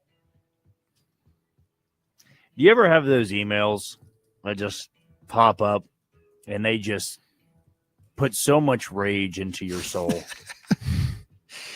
Well, let me try to unpack that. I'm not going to out anybody. It's not you guys, but just you see it pop in the notification and you just want to slam You your mean phone because you into a got wall. it from this particular person? Yeah, please clarify. I need way more clarification here. It's an individual. Okay, so it's that And person. that's as that far sent as you- I'll go. okay, okay. I'm not outing myself, but you know that feeling where you're just having a good time. You know, you're chit chatting with people. Maybe you're outside of work and it just pops up, and you're like, I can't say is that if that affects me like it affects you. No. Yeah. Okay. Just knowing what emails Shane gets. I feel like Adam Sandler in anger management right now. What is Serenity Now? Try that. Yeah. Serenity Now. What is it? Oh, man, Goose yeah. Baba? Is that what they say in your major? Yeah, Goose Goose Baba. Or Woosaw All right, this will make you happier, from Jack. Bad Boys. Texter. Yeah. What do you got for me? Texter. Who will win the World Series? Need a prediction ASAP as I'm filling out my bracket deadline until tonight. There you go. Who's going to win the World Series, Jack? Yeah, I'm going to go with the Philadelphia Phillies, the common pick, but I don't have any shame in it because last year I went with the Dodgers. There was no need to go against them, but then, man, you just see this Dodgers bullpen. I don't know how. I assume they're going to get past the Reds, barring a absolute catastrophic collapse, even though it's only a best of three. But the way they looked last night offensively, there's no chance the Reds are winning that series. So it'll be the Phillies and the Dodgers.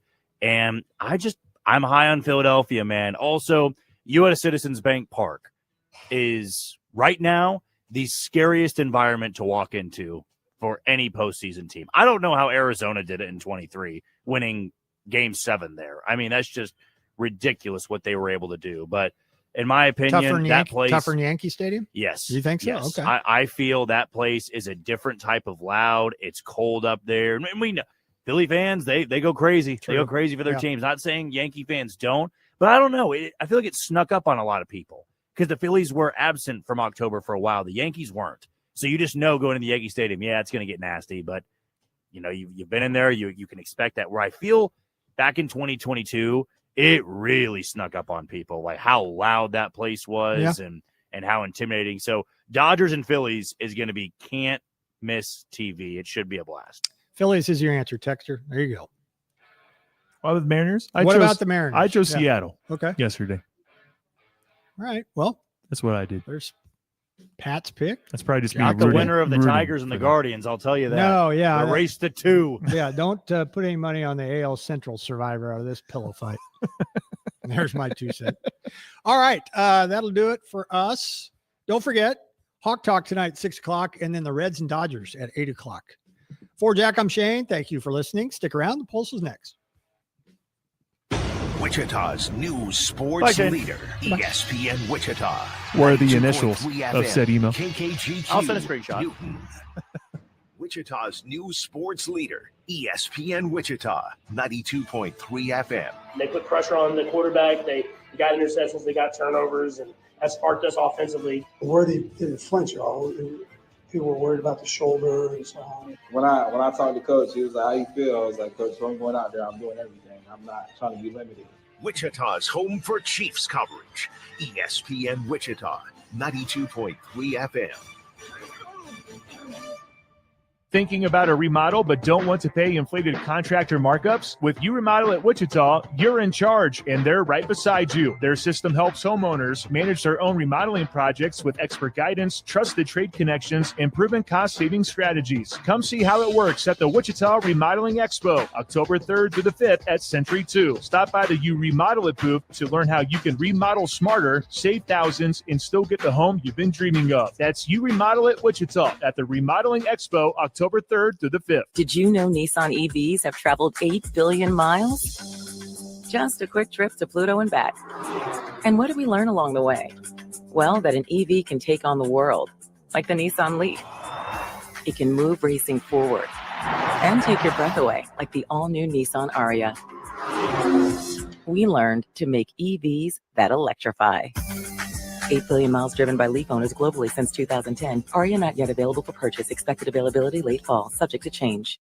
Toppers Plus Truck and RV is your home for Rhino Linings EcoCoat, a spray-on RV roof coating for the ultimate protection of your RV. It's 100% seamless, won't crack or peel, UV resistant, lasts 3 times longer than your traditional rubber sheet roof, and includes a Toppers Plus lifetime leak-free guarantee. Get your free RV roof inspection at Toppers Plus Truck and RV. Upgrade your RV at 333 Northwest Street or check us out at toppersplusks.com. Make your truck work for you!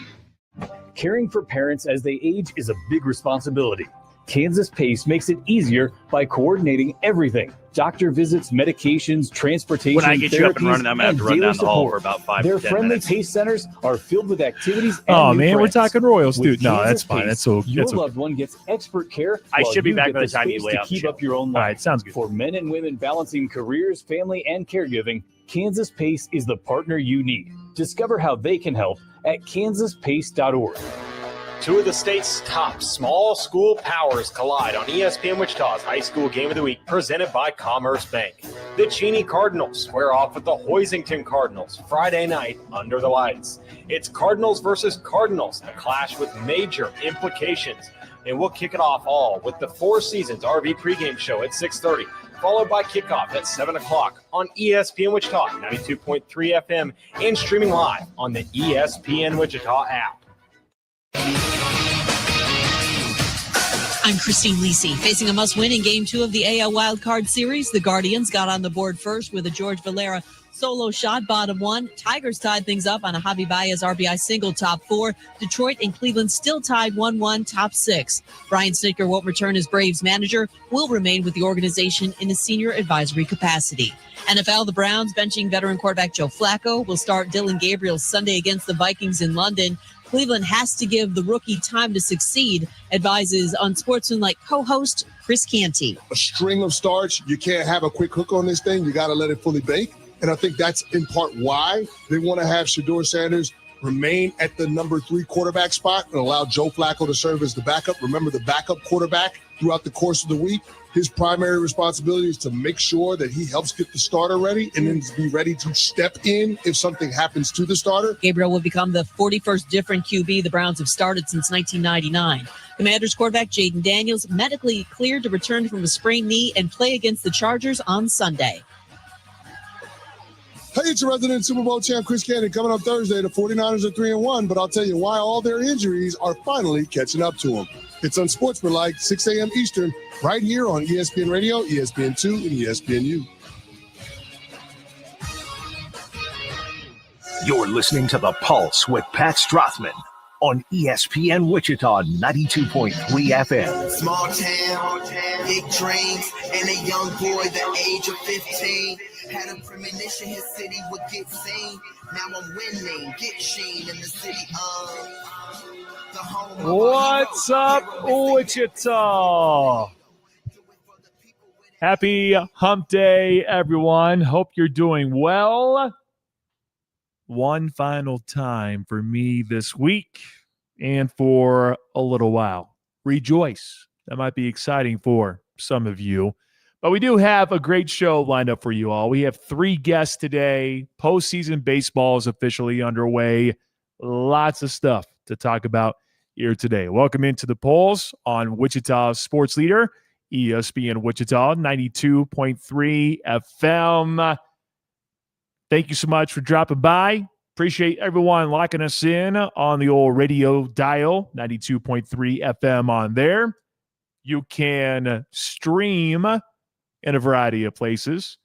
If you like to pull up ESPNWichita.com, can't say I blame you. That media player will pull up and you can listen to the station live. Or if you want to go back and listen to the podcast, that's always an option on there as well. You can tell your smart speaker to tune into ESPN Wichita 92.3 FM. That is a thing. You can make that happen. And if you have a smartphone, which 99% of you probably do, you can download the ESPN Wichita app. I guess you can download it to your tablet as well. If you're a tablet person, that's totally fine. I think that's how some people listen. I think my mom and dad actually might be one of those people that can actually listen on the tablet that they have. So download the ESPN Wichita app. On that app, you will find all sorts of things. You can listen live. You can check out podcasts. All of the podcasts, all the shows are conveniently separated for you all. We have a dedicated page to high school athletics, which I think is great. If you miss any of the high school athletes of the week, if you miss any of the games of the week, you can find it all right there on the high school sports tab, which is great. Text line numbers available. You can check out the hotline number. We have a link to YouTube, social media. You name it, it's all at your fingertips. Download the ESPN Wichita app today, Android and Apple, 2 platforms that most people have. So feel free to download the ESPN Wichita app. If you want to come hang out with us on social media, we are video streaming as of right now. You can find us on X, on Facebook, on YouTube. We're getting more YouTube subscribers by the day.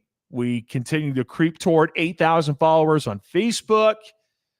Instagram has been amazing. Go and check out the video stream we have going up right now. Didn't have it yesterday because of the business expo that took place inside Interest Bank Arena, but boy, was it a good time yesterday. But we are back on the video stream. So if you want to say hi, if you want to watch, feel free to do so on YouTube, Facebook, and X. I'm Pat Strathman, Jack Johnson in the producer's chair. 316-669-4996 is the number if you want to give us a call. I don't know if we will have any time for phone calls, though, however, because we have 3 different guests today. So I would encourage the text line number. That is a better option, in my opinion. 316-247-0923. I'll give you a chance to win Caleb Lee Hutchinson tickets. I will give you a chance to win free barbecue. I am not letting that go away today. I have it written down, and I know Jack's ready to rock and roll with a burnt end of the hour question. I am not missing out on that. And we will also do Who Am I? It's not brought to you by Wedgwood Golf Course because, well, the prime golfing season is over during the summer. So we will play for something else. I don't know exactly what I want to do yet. We have some really cool T-shirts for ESPN Wichita, so maybe we will do a T-shirt option for you all.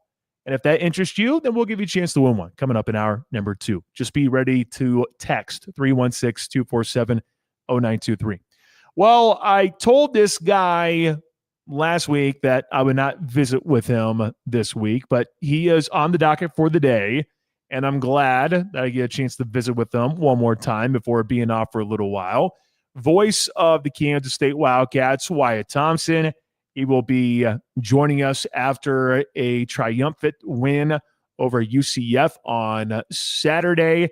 Now the Cats get ready for the Baylor Bears in Waco. What does he see from Baylor? We'll get to that coming up here in about 20 minutes or so. After that, the latest from the postseason for Major League Baseball.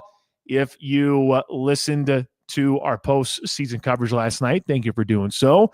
We'll have more for you tonight after Hawk Talk with Lance Leipold.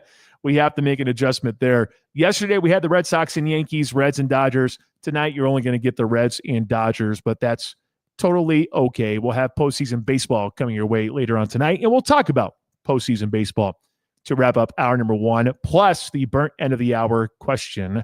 Hour number 2 begins with the head women's basketball coach at Wichita State, Terry Nooner. He will be making an appearance on the show because Shocker Madness is coming up on Saturday. I wonder if he has bumped Lupe Fiasco during practice time. The team is getting settled in, a bunch of new faces.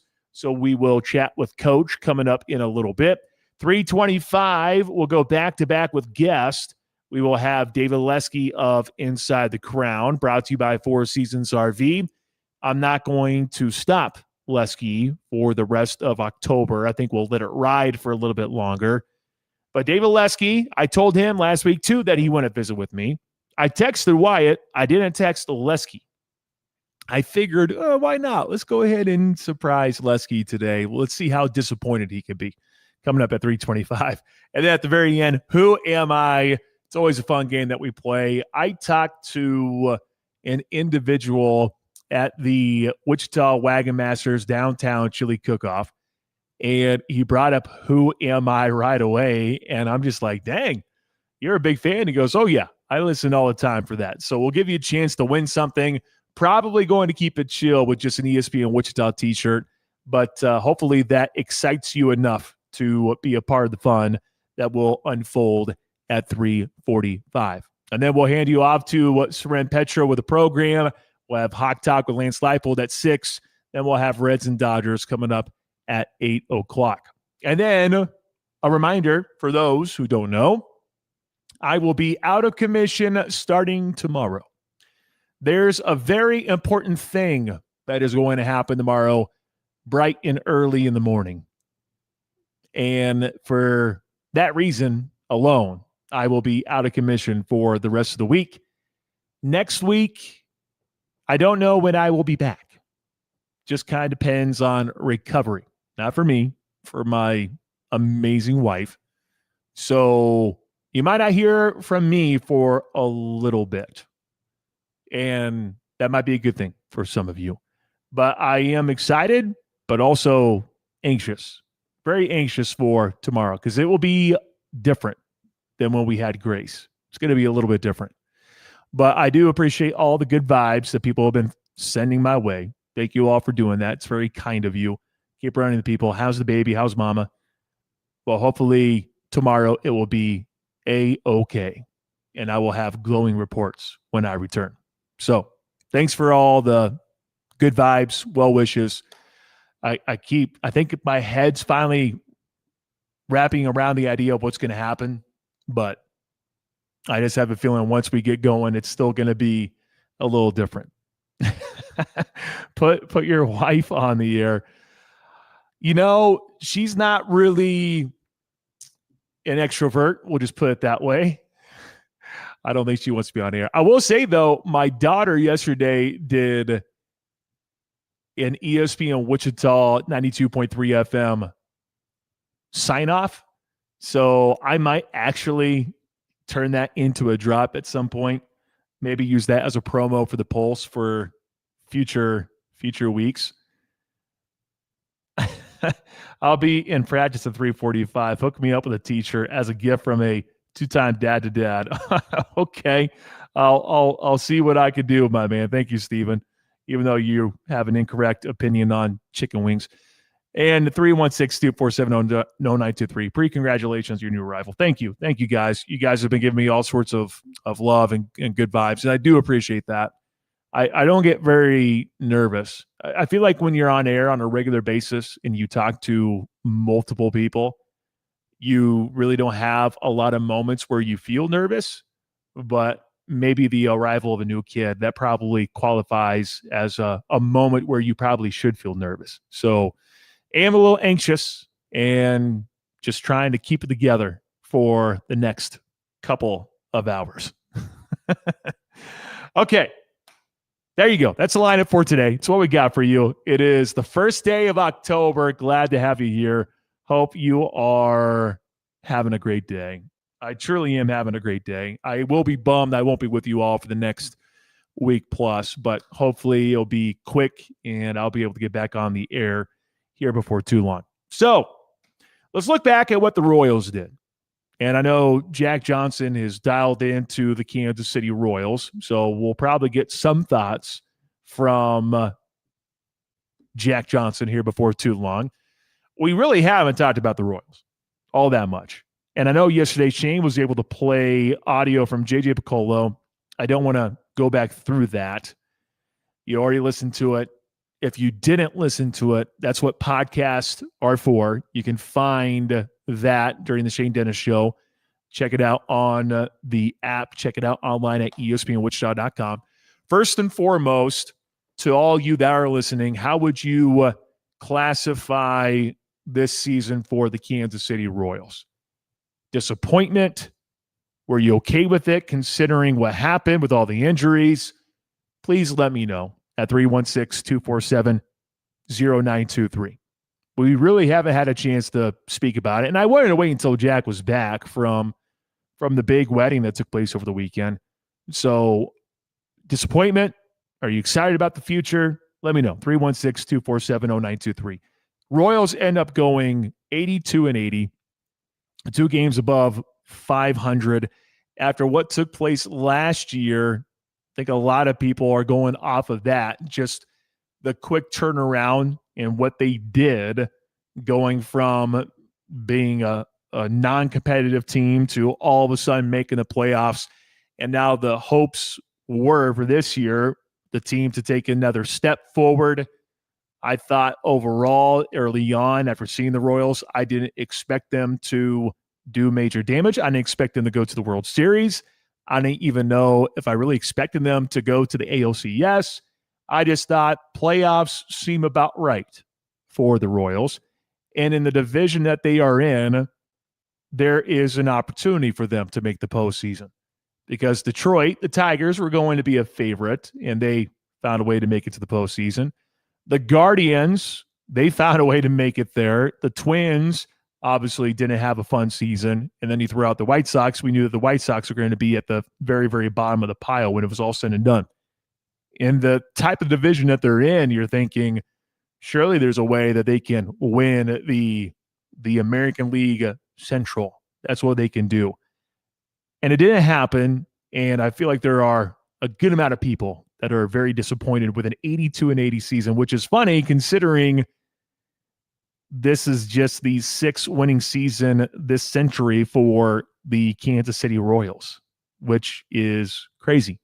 And it only represents the second sequence since 1994 in which the club has mustered multiple winning seasons in a row. 2013 and 2015 was the other as well. I'm just amazed at the fact that they were able to get to 82-80, because throughout the year we thought they were a 500 ball club, and that's what they were. And that's what they ended up being, a little bit above 500. But I'm amazed that they were able to even get to this point, considering what they had missing. You look at what they had with their starting pitching rotation, which is a big strength, and we noted how good their starting pitching has been. 26 fewer starts combined from their two 2024 AL Cy Young finalists, Seth Lugo and Cole Reagans, and the best 2025 starter, which was All-Star Chris Bubich, sidelined the last couple of months. We did see Cole Reagans at the very end. He showed some positivity going into next year. Don't know what to expect from Chris Bubich. Hopefully he'll be able to return to the form that he was in. You have Noah Cameron coming back, Michael Wacha coming back. It would appear on paper for 2026, things should be okay. Seth Lugo, though, when he was out there after getting that big contract, things did go sideways for him. And I know that there are a lot of people questioning what it's going to look like for 2026. But 26 fewer starts from your two AL Cy Young finalists. Let that sink in for a moment. 26 fewer starts. Out of those 26, and maybe it's not fair to just go apples to apples, because you would think that there would be some regression at some point. But if you were to get those two individuals for 20 starts, do you think that the Royals would be in the postseason? Just based on that, because we all know how bad the offense is, and we can talk about the offense here in a little bit. But from a starting pitching perspective, if they were available, do you think this Royals team would have made the postseason? And the argument you could definitely make to me is yes. You can make the argument all damn day, and I will listen to it. I would definitely agree. But I still don't think that the Royals would have been good enough to truly be the cream of the crop and, let's say, beat the Seattle Mariners or make a deep postseason run. They did take down the Toronto Blue Jays, so they did show a little bit of hey, they can maybe compete with some of those teams, but against the Yankees and a few others, it didn't look all that positive there for the Royals. Just to make it to the postseason was really the bar. And the fact that they were able to just get over 500 with the fact that you lost those two guys for an extended period of time, I think it's pretty damn impressive. Now, doesn't mean you have to be okay with it. And that's fine if you're totally disappointed with how this season played out. A lot of people calling for the head of Matt Quatrero. I don't think that's where you need to go for the Kansas City Royals. That's just me. But I will say, though, it is interesting to hear the Royals sticking with their hitting coach, despite finishing 26 in runs scored and managing fewer than 4 runs 85 times, which was tied for the third worst in Major League Baseball. Now, there could be some other changes of the staff, but is that going to really be enough? Look at what the Royals did. I brought up Cal Eldred, what was it, last week? And all you Royals fans were like, oh, thanks for that, Pat. Thanks for bringing up that name again. But you saw what happened when he went bye-bye. You saw improvement from the Kansas City Royals. You saw their starting pitching. Hey, it's panning out. They have arms. And now it's looking like a very big positive for 2026. Hitting-wise, I am pretty surprised that you don't see a new person who's going to be there as the hitting coach. Doesn't mean there won't be other people that will get canned, because I have a feeling that's going to happen for some individuals here before too long. But it is surprising that the main guy, who usually gets all the blame, that he's coming back for another year after what we saw with the runs. And something else that's going to have to improve next year too is just the fact that the Royals got to be better at base running. They were a Major League Baseball worst at that category, getting picked off 21 times or being caught stealing the 5th most times. That's not great on the base paths. They're going to have to go out there and find another bat. We understand that. Who are they going to give up for that? Maybe they don't have to give up anyone. Maybe they go out there and spend. We've seen that from the Royals the last couple of years, that they are going out there, taking that cash, and they are going to bring guys in. If they are in close games next year, you feel good about what you have in your closer. We saw what Carlos Estevez was able to do. Pretty darn impressive. Some of you, though, have some PTSD on Carlos Estevez. I don't know why. At the end of the day, he ended up being the top dog when it comes to saves, which is pretty darn impressive, if I say so myself. Got to fix the hitting, got to fix the base running. But I'm not looking at this season and looking at it as it being purely a disappointment. And it's because of how things change throughout the course of the year. Now, if it was a team that was fully healthy, all those guys are available, and finish 82-80, I think we can sit here and definitely have a discussion toward this season was a pure disappointment. But you go from a team that lost 100 games, you see a 30-game turnaround, you make the postseason, and yeah, with the guys that you have being brought back, and then you throw in Jonathan India, and you're hopeful like, hey, maybe that got something here. Just the guys that they have from a batting perspective, not all of them hit. And now you'll have another offseason where you can get better in that category. But the fact that they were able to get to this point, I think it's not so bad, which is why I'm left looking at the season going, you know what? Okay. I wasn't coming in, though, thinking ALCS champions. I wasn't thinking World Series. I wasn't thinking that. I was thinking postseason. And while it was a bummer that the Royals couldn't get to the postseason, simply put, some of the offseason guys that they went after, they couldn't find a way to hit on some of those guys. 316-247-0923. Last year should have been this year and vice versa. All right, Steven. I think the Royals are right where they need to be. Emergence of Noah Cameron and the lumps and bruises of Jack, they will be okay. Just 1 to 2 free agent guys away. I hope that they do address things in free agency. But when we talk to Lesky, I don't know if we're really going to dive deep into the future in terms of targets and who they're going to go after. But I do know David Lesky does that better than anyone out there.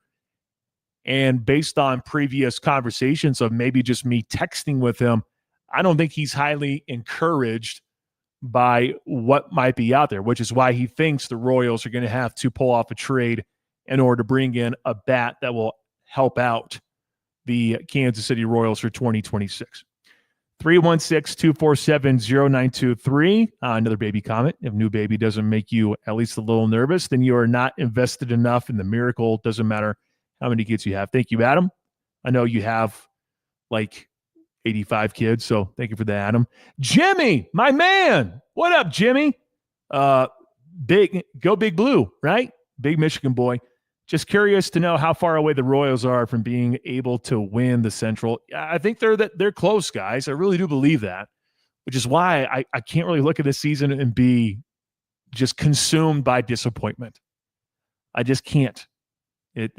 Considering all the factors, because just like what we talked about before, you go into a season, you're thinking one thing.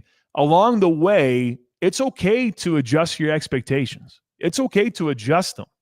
Totally fine. You can adjust expectations based on how everything else is going. I understand that. But you can also do the same when you lose 2 pitchers that were in the Cy Young race a year ago.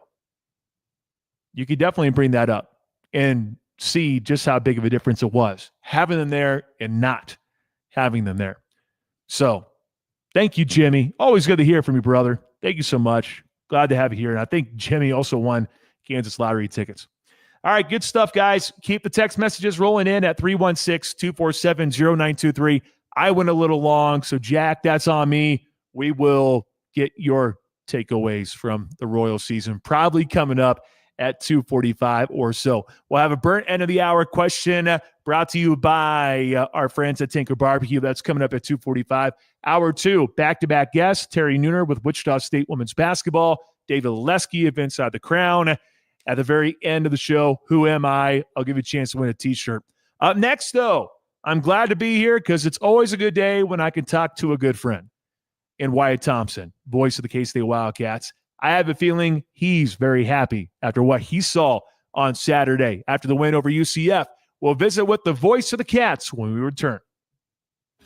This is the All right, I'm back now and calling White. Wichita's new All right. sports. Do you have a leader, read at all? Are you good? ESPN Wichita, 92.3 I'm gonna have to move it to second hour. FM. That's okay. I'm just making sure I was giving you time. That's all. Me, TK. Nope, you're all What's up, good. TK? Appreciate it. I'll It's just me, move it to AK. beginning Andy hour from number Andy's 2. Frozen Custard. You Travis, got if you could tell people how to support your charity, But you'll what would still you have say? sports commission Bet my after White. 87 Yes, sir. and running Yep. concrete at Andy's. 87 and Running is such a wonderful charity that we created a special treat just for the cause. It has the world's finest vanilla frozen custard, Oreos, cookie dough, caramel, and the best part, a portion of the proceeds from everyone sold helps 87 and Running. It's a cool way to support our vulnerable youth in Kansas City and beyond. Sports fans know the best games deserve the best food, and nothing beats Booth Creek Wagyu, raised right here in Kansas.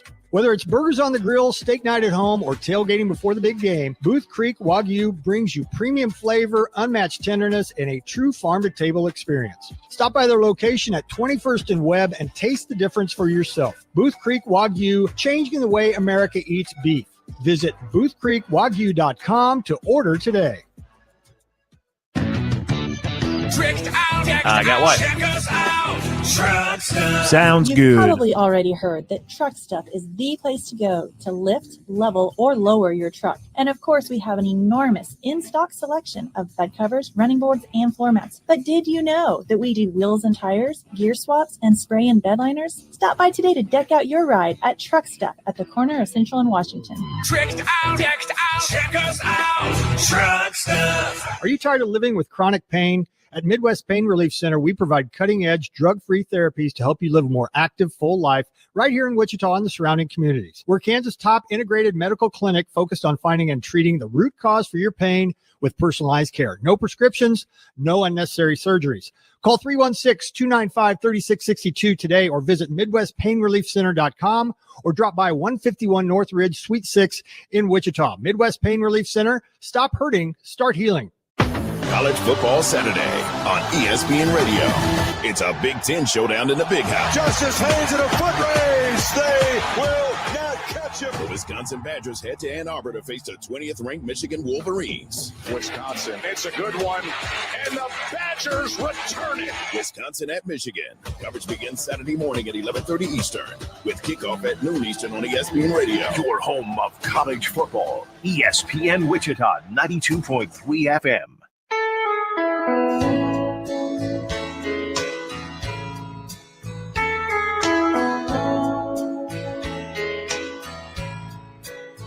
Well, excuse me, but I think you got my chair.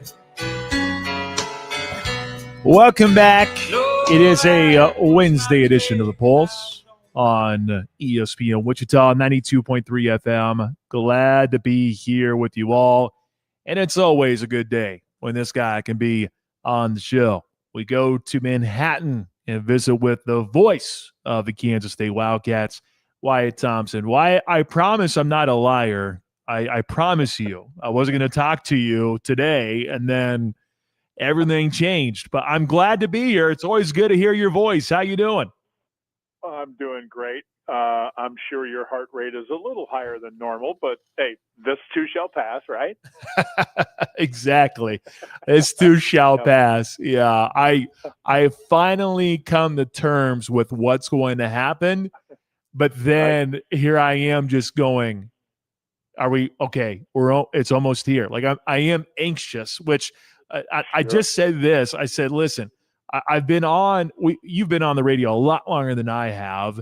And when you're on the radio, I don't know. I feel like the nerves are just not there anymore because you're so used to everything. You talk to millions of people and you don't even think about it. You just think you're talking to one person, or at least that's the way I view it in my world.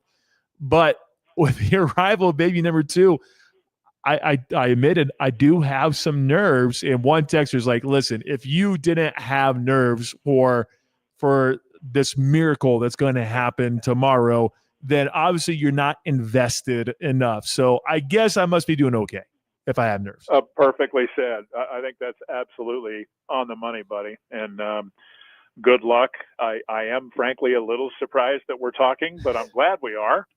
So, and especially after a K-State win, that's always good for me. So let's see how she plays out now, right? Hey, it's always good when K-State wins in our world too, because I'd rather talk about wins than losses. That's for darn sure. 34-20 being the W over the Knights there. 2-3 now are the Wildcats. 1-1 in the Big 12. I mentioned on Friday, if you look at advanced analytics with the UCF team, and I know some people just steer clear of advanced analytics, and that's fine if that's the case. But I did research on UCF, and I'm like, all right, they're good in some categories, but there was one pretty glaring thing that stood out to me, and that was them not winning quite as much with their rush defense. And I thought, boy, if there was ever an opportunity for Kansas State to get back to K-State football, I think this is it, because they're facing a team that's been a little bit more susceptible to the run based on advanced analytics. And what do we see?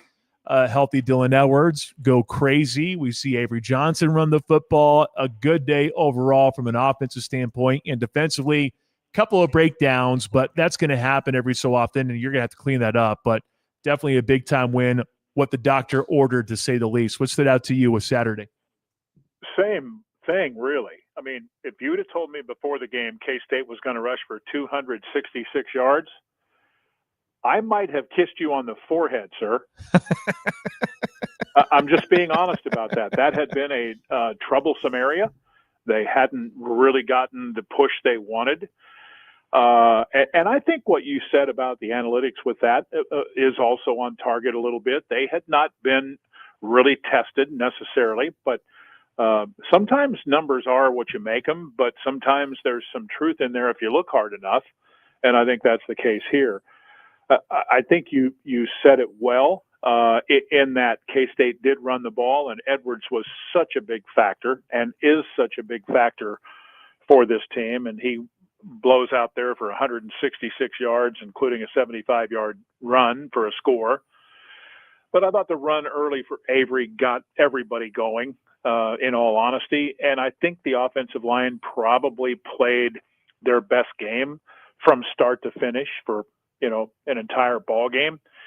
Lots of reasons for that. I think Sam Hecht was pretty good. I think, probably Taylor Portier you could argue that he played his best game of the season to this point. There's the Devin Vass story, who filled in there both at right and left guard. Andrew Lanegang kind of did what he always does. And then you have a pretty good handful of snaps for Gus Hawkins too. So there was a lot of things out there in the run game, and man, it felt great to be able to do that. Yeah, 266 yards. Hey, if I was in the booth and gave me a kiss on the forehead, hey, that's fine. It's no big deal. I would have just accepted it. Would have been all right by me, by my standards. Rushing wise, I've been telling people this, and I know it's not just this though, because there's more to it than that. Because when Avery Johnson drops back to throw, you want him to tuck and run a little bit more. And that's been such a big point of emphasis for the first 4 weeks of the season, 5 weeks of the season for this K-State football team. But you saw what it's like when you have a true home run threat with Dylan Edwards by his side. Now you got to account for the running back. And no offense to Joe Jackson and whoever's running the football, you just saw what the presence of Dylan Edwards brings to the table. And that is, you have to respect things a little bit more. 100%. I mean, and that you heard Coach Kleiman talk about that after the game, and it's such an obvious, easy statement, but it is so true that K-State does look and is completely different with a healthy Dylan Edwards on the field. It's just the easiest way to say it. I'm not going to sit here and tell you that he's going to go for 166 every week moving forward. There's going to be different challenges out there from different, teams defensively, no doubt about that.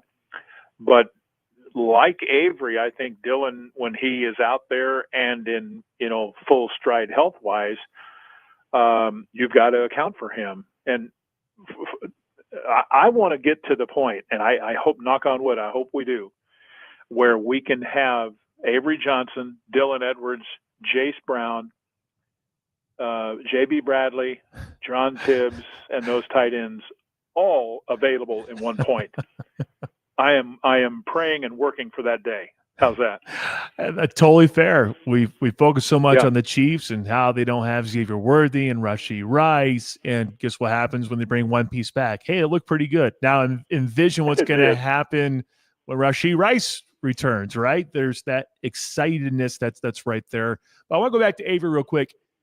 You seeing that 25-yard run on that early third down, I'm sure you're thinking in your head, you're like, well, if that's the type of Avery Johnson we're going to get today, then things are probably going to be all right, right? I felt like that one run, I know it's so silly because there's so much more time left in the game, but that one run to me made me go, okay, this team is ready to rock and roll, and definitely maybe the heads have cleared a little bit after the bye week that they had last weekend. You said a lot there, and I think it was so big because now, it maybe put them back on their heels even a little bit and said to themselves, oh boy, so now we have to account for number 2 and for number 3? That's a little bit of a challenge. And it turned out to be more than a little bit of a challenge. I really thought Avery played maybe his best game of the year too. He ran the ball 12 times. That's a little bit more than he had been doing it. It's maybe not as much as some would like to still see, but maybe that grows as we move forward now too. We'll see how that plays. You still want to keep him upright and healthy and what have you, but if he's smart with it and gets down at the proper time, and those are some ifs in there, right? Mm-hmm. You got to hope that all of that happens. Then I think you're going to see this team make progress. And I just felt like, right or wrong, that was a start.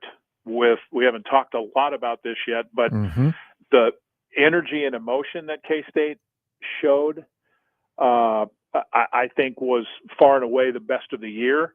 And I think they had some of that with Iowa State, but it kind of disappeared for a while after that. Boy, was it great to have it back. Let's see if we can replicate that. It's harder on the road. I get it. And Baylor's probably better than UCF. I understand that too. But if you can do that and continue to, quote, clean some things up, which I think they did and have, now let's see where you stand a few weeks from now. Voice of the Kansas State Wildcats, Wyatt Thompson here on the Pulse and ESPN Wichita 92.3 FM. Cats get the win over UCF 34-20. Defensively, Wyatt, people are probably going to look at well, hold on. The Knights gained 402 yards. What are we talking about here? They had 402 yards. Defensively, things weren't maybe that great. Take away 3 plays, Wyatt. Take away 3 plays. And all of a sudden, you have UCF being limited to 221 on 56 plays. They had a couple of breakdowns, and you can't have those happen on a regular basis. But I am under the understanding of those are going to happen every so often. But the beautiful part about those are, odds are you can clean those up, and those are definitely fixable and correctable. So what was your main takeaway with the defense on Saturday? I know overall, yardage-wise, maybe not the greatest, and they gave up big plays, and that's part of the equation, but I do think that you have to put an asterisk maybe a little bit behind what took place on Saturday. Yeah, you do hope you can clean it up, and maybe it isn't quite as easy as we think it is. K-State has been susceptible to that this season. But I do think if you look at it the way you talked about it there, the rest of the game, they didn't do a whole heck of a lot. Mm-hmm. Now, I understand that they're not the passing threat that Baylor is going to be, or Texas Tech is going to be, or Kansas is going to be, or whoever it might be. I understand that. But I do think that K-State defensively played with good effort and energy. They're starting to get a little bit more healthy there. They're still, I'm sure you've probably, if you didn't see it, you've probably heard that they did some things defensively a little bit different Saturday. One would be an example, switching basically Wesley Fair and BJ Payne. I think that paid some dividends. So they're going to continue to tweak and try to get better, whether it's fundamentally, in terms of staying in the right gap and tackling better and taking better angles and all of that. You do that, then you give yourself a chance, because I do think this is more of cleaning stuff up as opposed to a lack of skill set. I think they have some depth and talent. And as we get healthier there, and it was so good to have Gunnar Maldonado back as one example. I just think that can help. Will it be the total answer? Well, maybe not, but it'll help. Well, we know what's coming up on Saturday. Waco, first and foremost. Yeah. Going down there and playing at that stadium, tough place to play. Baylor this year, after the way that they played last year, many individuals, myself included, thought that Baylor would be a pretty darn good team, with the hopes of maybe Dave Aranda gets the defense figured out a little bit. So far, defensively, it's still been a struggle, but Sawyer Robertson's been everything I expected him to be. He has been a fantastic quarterback here this year, one of the top ones in the Big 12. I know Baylor has a little bit of a different look in the backfield because of an injury or two, so I know that's a little bit different. But when you look at Baylor, what's the number one thing that stands out to you? Is it Sawyer Robinson? It's hard not to go to him and not go. That's the guy you got to try to slow down. He's pretty tough to slow down at this point. He would be the easy answer, but I think that's oversimplifying it if you just do that, and probably you're not giving enough credit to some of the other people that they have. I mean, I'm sitting here looking at my board, and I see Cole Wilson, Kobe Prentice, Josh Cameron, Ashton Hawkins, Michael Trigg, Bryson Washington, Caden Knighton. All of those guys are pretty salty offensive guys, and this is a team that has actually played Auburn, SMU, Arizona State, Oklahoma State, Samford. So it's not like their non-con. Frankly, it was one of the better ones in the country. Mm-hmm. And they're averaging 36 points a game, and they're averaging 500-plus yards per game. So offensively, it's a complete package. I don't think their offensive line is dominant, but they're solid. And then if you're solid with those other guys, pretty tough to handle. It's hard to get Sawyer Robertson on the ground because he knows how to play. He gets rid of it pretty quickly. Trigg is amazing as a tight end. I don't know how much you've watched him, but he's 6'4" and 240, and he's a man. I don't know how else to say it. He's already got 21 catches. And let me give you an idea of what that means. Hawkins has 20, 21 for Cole Wilson, 27 for Josh Cameron, and 16 for Kobe Prentice. So this isn't a one-man show. Defensively, now you have a question mark. Yeah. What are they really? Yeah. Right? Because they've given up about 29 points a game, 28-8. They're giving up 180 rushing yards a game, 383 total. They've not tackled great. Now, again, they were pretty much dominated in that first game with Auburn at the line of scrimmage on both sides of the ball. They lost at home 38-24. SMU, pretty good team. They won there in double overtime. Right there with Arizona State till the gun, but lost at home to a team that knows how to win. So there are some mixed things there, but I just think they're pretty darn good offensively. Question marks defensively. Can K-State do some things and enough offensively to keep Sawyer to the sidelines some or more than they're used to and take advantage of the opportunity that way? I'm hopeful that that's part of the equation on Saturday. You feel like this could be a shootout? Well, I asked Stan Weber that question today, and he said, I won't go quite that far, but I think it is possible. Because I think K-State, it's hard to get these guys slowed down. To me, you're going to have to limit big plays. That's the obvious statement. But more along the lines of what has to happen is K-State cannot let them get probably what they're averaging in the run game offensively and win the game, because they're averaging almost 155 yards rushing to go along with 350 passing yards. If you can hold them down a little there, and frankly, get off the field some, that's going to be a deal too. Because again, he gets rid of it quickly. Lots of weapons, hard to defend. Okay, before we officially depart here, as you look at the Big 12 standings, You have Iowa State at the top.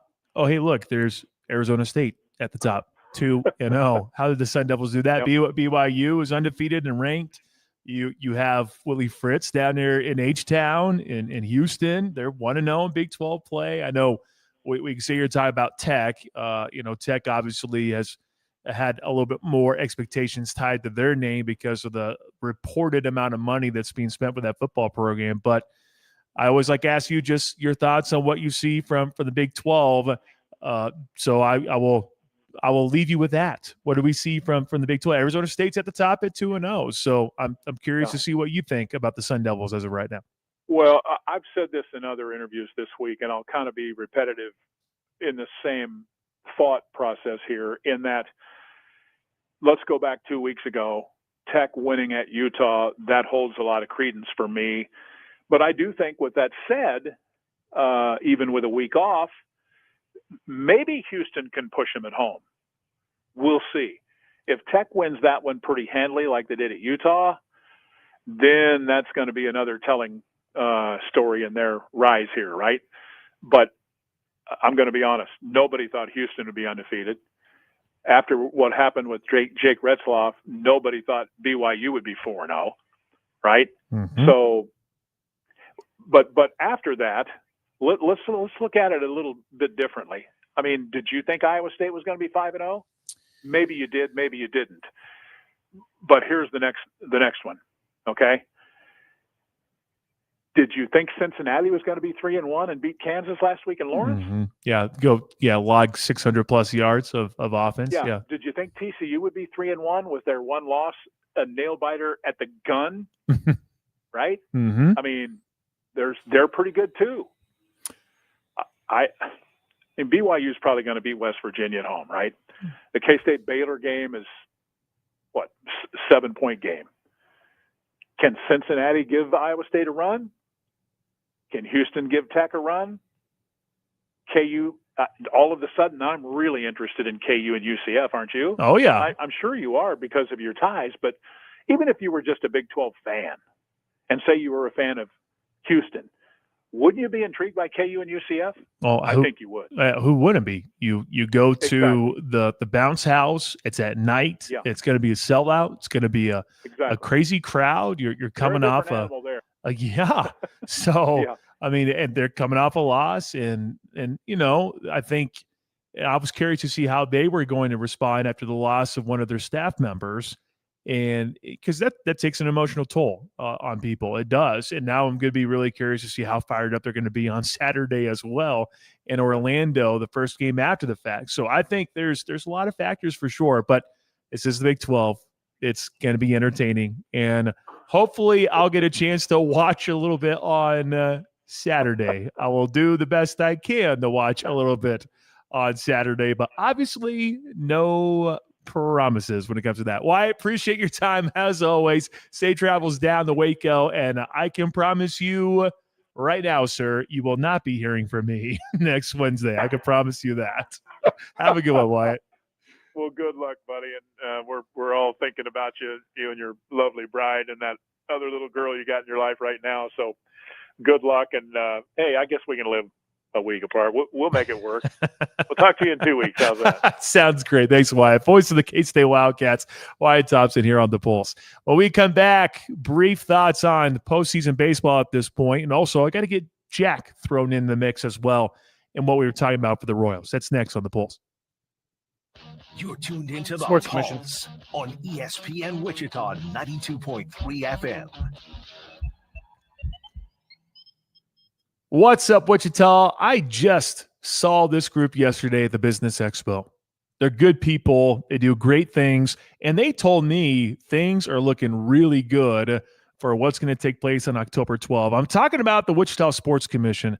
Since 1997, they have worked to promote, acquire, and support a diversity of youth, amateur, and professional sports programs and events, enhancing the Wichita area economy and quality of life.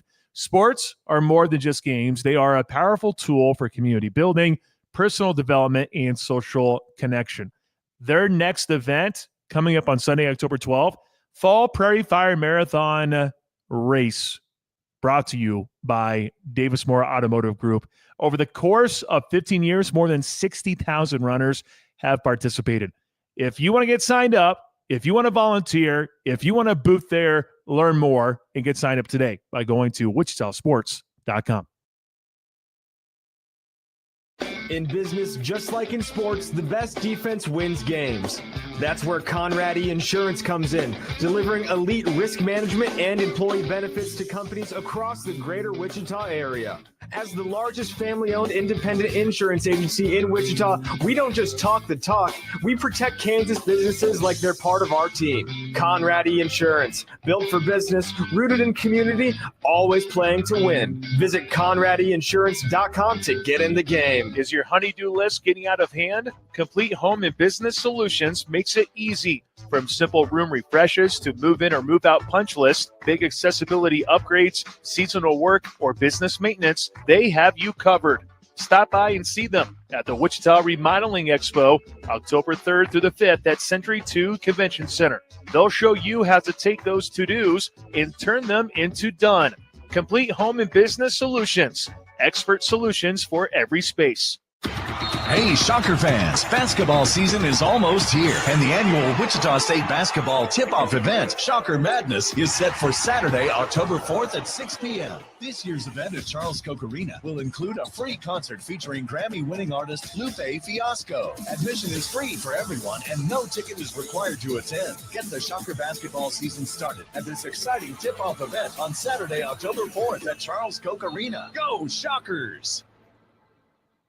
Protect your playbook and your business with Red Axe Shredding. From paper to hard drives, they securely destroy it all. From home offices to large businesses, Red Axe offers secure on-site and off-site shredding you can trust. Fast, affordable, and 100% confidential. Call Red Axe Shredding today at 316-869-2215 or visit redaxe.co. Trust the pros. Shred with Red Axe. This Thanksgiving morning, before the turkey and pumpkin pie, join us for a tradition that gives back. Grace Med's Say Grace 5K race. Walk, jog, or run with friends and family through Midtown Wichita, all while supporting Grace Med Health Clinic, bringing affordable care to those who need it most. Register today for the Say Grace Thanksgiving Day 5K presented by Strive Bank and ESPN Wichita. Visit saygracerace.com. Sunday on Compass Media Network's coverage of the NFL. It's a Week 5 cross-conference showdown from the Meadowlands as the Dallas Cowboys visit the New York Jets. Hi, this is Jerry Recco. Join Steve Berline and myself for all the action as Dak Prescott and the Cowboys look to follow up their tie with a needed win, but the winless Jets and a raucous MetLife Stadium stand in their way. Cowboys, Jets. If it's the NFL, it's right here. Wichita's home for the Dallas Cowboys. ESPN Wichita 92.3 FM.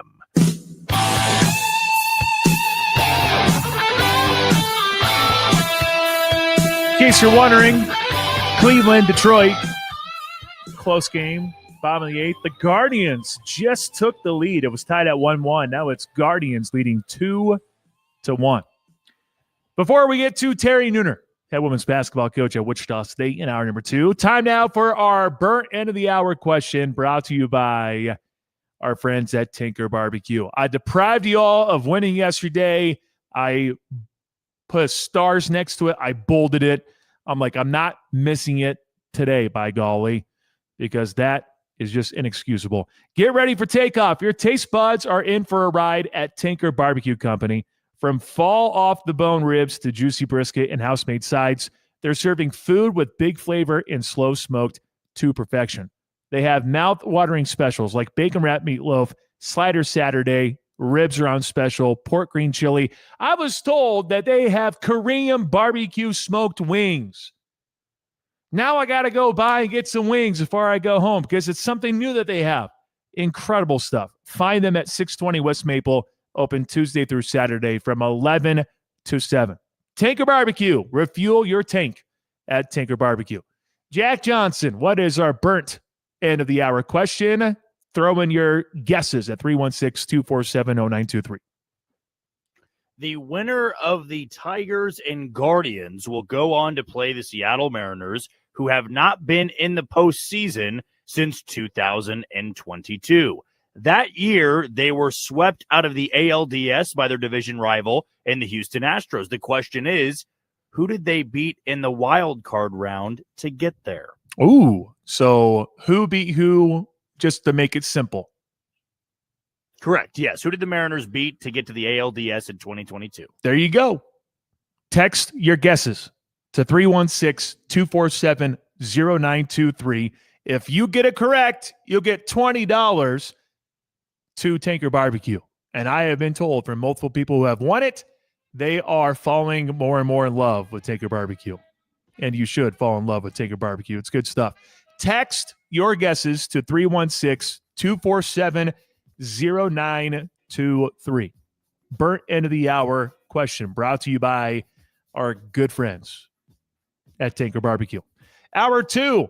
I wonder if Terry Nooner is a fan of barbecue. I'm sure he is. He's been working out. He's been trying to shed some weight. So maybe he's doing a pretty good job of sticking to that. But we'll talk to Terry Nooner coming up in a little bit.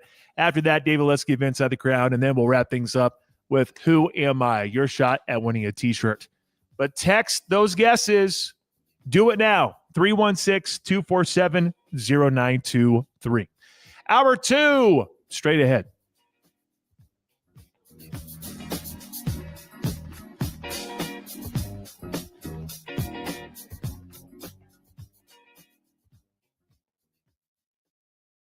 Wichita's news sports leader, ESPN Wichita, 92.3 FM, KKGQ, Newton. Wichita's news sports leader, ESPN Wichita, 92.3 FM. They put pressure on the quarterback. They got interceptions. They got turnovers, and that sparked us offensively. Where they didn't flinch at all. People were worried about the shoulder and so on. When I talked to Coach, he was like, "How you feel?" I was like, "Coach, when I'm going out there, I'm doing everything. I'm not trying to be limited." Wichita's home for Chiefs coverage, ESPN Wichita, 92.3 FM. And we are all tied up in the bottom of the ninth. Bases loaded. Electric in here. Electric. It all comes down to this pitch. You throw the fastball here. But it looks like Brock is walking off the field and is leaving the stadium. What is going on here? I'm getting word that he left to get a taco. When you need a taco, you need a taco. Introducing the new Cantina Crispy Melt Taco, only from Taco Bell. At participating U.S. locations for a limited time only. Have you ever wanted to learn a new language like French, Spanish, or Russian, but thought it would be too difficult and time-consuming? Then go to Babbel.com and try it for free. Babbel works because it's built around real life. It teaches you everyday practical conversations that you will actually use. In 15 minutes a day, you'll be on your way to speaking a new language in just a few weeks. Babbel uses a modern conversation-based technique that makes language engaging, fun, and memorable. It starts by teaching you words and phrases. Then, sentences gradually get more complex. Soon, you're practicing short conversations about real-life topics. Babbel is created by language experts who use the spaced repetition method to help you learn quickly and remember what you learned. With Babbel, you can speak a new language. Babbel. Language for life. Celebrating 10 million subscriptions sold. Now try Babbel for free at Babbel.com. Just go to Babbel.com and start learning a new language today. That's Babbel.com. Babbel.com. Progressive presents Adjusting to the Suburbs. You just bought a home in the suburbs, but no one told you about all the birds, specifically this one, who seems to be calling out Roy. Roy. But who exactly is Roy? And why doesn't he ever respond? Maybe Roy is just bird speak for save with Progressive by bundling your home and auto. I guess until Roy answers, we'll never know. Progressive Casualty Insurance Company coverage provided in service by affiliates and third-party insurers. Wichita's home for the Major League Playoffs. ESPN Wichita, 92.3 FM. Swung on and hammered. Oh, my goodness. Got Terry. It's a home run for Ohtani. It's gone. Perfect. Thank you. Field 2-run blast for Ellie De La Cruz. Tonight at 8, tune in for live coverage of the Reds and Dodgers in the NL Wild Card on your home for the Major League Playoffs and the World Series. ESPN Wichita 92.3 FM. This is SportsCenter. I'm Christine Lisi. It's win or go home for the Guardians. Game 2, a wildcard series versus the Tigers. Ryan Rocchio, go-ahead solo shot off Troy Melton, bottom 8. Daniel Schneeman's added an RBI double. Cleveland now leads Detroit 3-1, bottom 8. On ABC, Game 2, NL wildcard series. Padres also facing a must-win. Up 1-0 on the Cubs, bottom 3rd. Jackson Merrill's driven in the only run on a sac fly. NFL, this Sunday, the Browns will start their 41st different quarterback since 1999.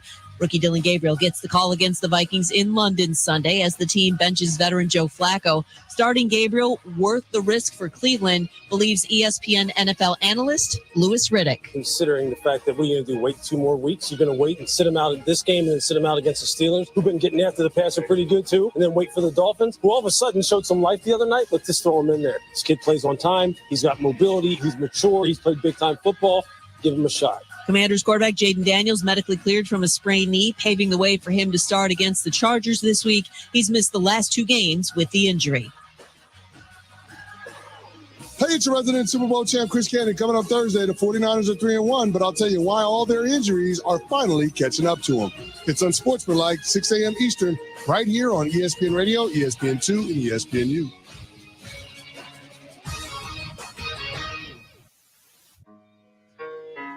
It's just a public service announcement sponsored by Just Blaze and the good folks at Rockefeller Records. Fellow Americans, it is with the utmost pride and sincerity that I present this recording as a living testament and recollection of history in the making during our generation. Allow me to reintroduce myself. My name is Ho, H to the O-V. I used to move. Welcome back. Hour number 2 officially underway here on a Wednesday edition of The Pulse on Wichita Sports Leader, ESPN Wichita, 92.3 FM. Check us out online as well, espnwichita.com. Download the ESPN Wichita app. You can use your smart speaker to listen to the station. Tell it to tune into ESPN Wichita, 92.3 FM. You can also watch us on social media. We have a YouTube channel set up. You can also watch on Facebook and on X. Allow me to reintroduce myself. My name is Pat Strathman. Jack Johnson is producing.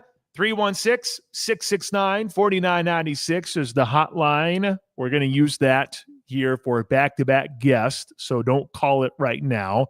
But if you do want to be involved with the show, you need to text 316-247-0923. That is 316-247-0923. Check us out on social media. Follow us on X, Instagram, Facebook, and make sure to subscribe on YouTube. Coming up, David Lesky of Inside the Crown, brought to you by Four Seasons RV. After that, we'll give you a chance to win an ESPN Wichita t-shirt with Who Am I? But right now, we go to the phones. Coming up this weekend, I unfortunately will be out of commission because of baby number 2 tomorrow, so probably won't see me at Shocker Madness coming up on Saturday, but you need to be there not only to watch Wichita State men's basketball, but also catch a brand new squad for Wichita State women's basketball. And to talk more about that, we welcome in the head women's basketball coach at Wichita State, Terry Nooner. Coach, glad to have you on the program. I'm bummed I won't be there on Saturday, Coach. I hope I get an excuse. Like, I hope that it's okay that I won't be there because of baby number 2. But, hey, I'm excited for Shocker Madness, man. How are things going? We are excited. Basketball season is finally upon us, and we happy. We've been putting a lot of work this off season, so we just excited to be able to put out a product and first glimpses for our fans. So we're excited, but we understand you get excused absence with you having a baby coming. You get excused absence. I appreciate it, Coach. And look, I'm bummed because it's really a perfect day for me, because I can be there rocking the black and yellow. I can watch y'all. I can watch the men. And I'm bummed I'm going to miss out on Lupe Fiasco. I know that you're old, according to your players, probably. But listen, Lupe Fiasco, you probably bump a little Lupe, right? You can mess with him a little bit. Yeah, I do. I had to go back and refreshing my skills. So, I mean, we excited. I think it's going to be a great day for not just basketball, but for Shocker Athletics in general. And I mean, we really love basketball around here. So it's the kickoff to the season. So we're excited. Yeah, I'm definitely pumped, and I can't wait to hear more about it. I know you guys have been hard at work, as you brought up. Got a little bit of work in as much as you can throughout the off season, and now it's officially underway. You got practice officially going on. So what are some of the initial things that you've seen so far from the squad? I think just from looking at it initially, and that's before. I mean, right now we're healthy, so that's why I'm saying that. I think we'll be we got more bodies that we think they're more versatile. We can play a bunch of different ways with the new additions to the roster. I think we got a much deeper roster this year, which is good because you can kind of we play when there's bad things happen, where there's injuries or foul trouble or that kind of stuff. I think we got a lot of answers for those type of problems because with our depth, and I think we're in the. Our conditioning, I think, is more improved, and I think our outside shooting and finish is good. You'll see a big difference in those areas. Wichita State head women's basketball coach Terry Nooner here on the Pulse at ESPN Wichita 92.3 FM. Yeah, when I had a chance to get a look at the group on that one day, which wasn't a fun day for that group, that was definitely one of the first things that stood out to me. I was like, okay, now I know what's going on here. But I think you bring up a good point about the versatility with what this group can do. You have some players that are built in unique ways to where athleticism to me really stood out right off the bat. But of course, got a lot of newcomers. They're probably just relying on their athleticism as of right now. So how well has the gelling gone so far when it comes to that process of getting everyone together and getting everyone blended in okay? I mean, I think they've gelled together, pretty quickly throughout the summer. I think it's a lot of times when you put teams through tough situations throughout the off season, I think it has a tendency to bring them closer together and binds them together. And I think, with the conditioning program that we did this summer, where we were up here about 4 mornings out the week, 7 o'clock in the morning, it was led by Coach Scales, and then with the addition with Coach Jazz, our strength coach. But it was boot camp style training that was hard. It was physical. It was designed to get them in better shape. Want them to be mentally tough and those type of things. And I think it just kind of bonded them together. So you see them hanging out a lot off the court. They're together all the time. And so, like I said, I think the tough stuff that they went through just bond them. In addition to, you have a bunch of older, more mature players who kind of came together, one common goal just to make, and it was to make Wichita State better than it was before they got here. Yeah, misery loves company, right? So if you're all miserable running, you can all bond over something like that. That was my takeaway from that one day. I was like, man, if y'all don't like conditioning, y'all going to be able to bond together quite nicely when it came to something like that. So, and I'm sure practice has been pretty similar. Don't have a ton of guys returning from last year, Coach, but I feel like I do need to highlight the ones that are coming back, especially Bree. Breon White last year transferred in from TCU, was a role player for you coming off the bench, but she did a little bit of everything, had that mid-range jumper that was a pretty key thing to have in that offense. Just how much of a leader has she really become? Because I know when you lose so many players in today's day and age, the transfer portal and everything, it's probably hard to maybe have that one true voice stand out. But maybe Bree is that type of person and someone that you need to be a leader for this year. Yeah, I mean, Bree has really stepped up in that category. I think, like you said, she has a lot of experience. I mean, that was part of big reason why we brought her in, from her experience playing at the highest levels. But she's really gotten comfortable in that leadership role. I mean, they had an Instagram post, I think a week or so ago, and they polled the girls and asked who was the person they would have in their emergency contacts if something happened or something. And it was like 90% vote for Bree.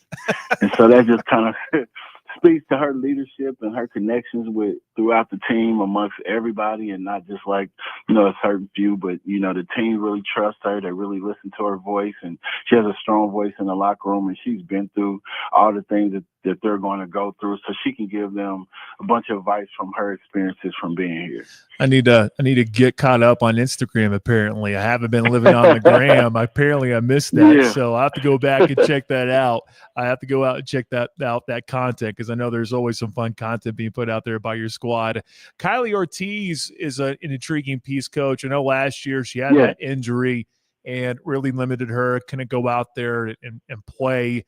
And seeing her earlier on, I know there was, you're still recovering, you're getting back in the swing of things, but from multiple reports, I've been told that, man, Kylie is really shooting the what out of the basketball. So what have you seen from Kylie here in her second season being there at Wichita State? No, I think that's exactly right. I mean, we're just so happy for her, not even just for the basketball standpoint, but just for her being able to have some health battles. And there was some stuff that she had dealt with, quite a while. So just to see her finally be all the way healthy and could participate in everything fully, and she just brings another dimension to our team with her ability to be able to knock down open shots, where there's driving kicks, where there's people double teams and that kind of stuff. And then she's such a smart cerebral player. She just understands how to play the right way, and she doesn't take bad shots. And if you leave her open, she's going to knock it down at a high clip. Yeah, and that's something I know that you really would have loved to have a season ago, but you got it here for 25-26, which is just as important. Terry Nooner joining us here on The Pulse, head women's basketball coach at Wichita State. You can go and check out the new squad coming up on Saturday, Shocker Madness. It is free, y'all, absolutely free. You get to watch Wichita State women's basketball. You get to listen to Lupe Fiasco. Come on now. I don't think you can pick a better evening coming up this week. And so make plans to go out there and check out Shocker Madness. Well, with so many new faces, it's hard for me to probably key in on one coach. You've had a chance to see everyone, but it's hard not to just sort of gravitate toward Jayla Harding, who is back home, former Southeast Golden Buffalo, played at New Mexico State. Now she's a part of Wichita State. You've had some players decide to come out this way and return home, which turns out to be a fun story in that regard. What have you seen from Jayla and I guess some of the other new players that you see so far? I mean, Jayla, I would say just a fearless competitor, a hard worker, kind of a silent assassin, in that she's not real like super duper emotional, but she still knows how to, she can dominate stretches of games. I mean, we had a stretch, as we talk about, we wanted to improve our outside shooting, we keep stats throughout the week. We stat practices, the live parts of practice each day. And last week, for the week, we had 4 practices. She shot, it was like 18 for 24 from 3 in live action. And so she was making like 4.5 threes in our live, scrimmages and stuff every single day at a super duper high clip. And I think our team kind of gets emotion. They kind of feed off of when she gets hot and gets going and makes shots. And it fuels our defense a little bit more. And they're really trying to find her when she gets hot. So and she's in the gym at 6 and 7 in the morning shooting. And we have to try to tell her to take some days off, but just a big time ambassador for what we want our program to stand on. She's be a future PA and a Wichita kid, and that's really what we want. Well, and I also recall when I was talking to you in person, I think you said, "Yeah, she's a dog, man. That's what she is. She's a dog." Yeah. And I'm like, we can use some more dogs. There's nothing wrong with that. There's a famous quote that was out there, I think, at a press conference for Coastal Carolina. A former head coach is like, "We need more dogs," and I couldn't help but just chuckle when you told me that, because that's definitely something that you'll welcome to this team. Around the rim, I'm curious, Coach. I know you had Jayla Murray last year, who did a lot of damage from basically 12 feet on in, maybe 15 feet on in. I know she's gone on to a different program, but that opens up the door for opportunity for others to really be around that rim. You guys were so good at getting to the rim last year and getting quality shots last year, and now you have quite a bit of length around that rim with Cheyenne Banks, who's 6'4". You have this gal from France that's 6'2", Sophie, who's 6'2". You have Treasure Thompson, who's 6'2". You got Maimuna Sissoko, who's back as well. How's that front court group looking as of right now going into the season? They're looking great. I mean, the biggest thing I would say is especially you talk about our forward group is the versatility of our forwards.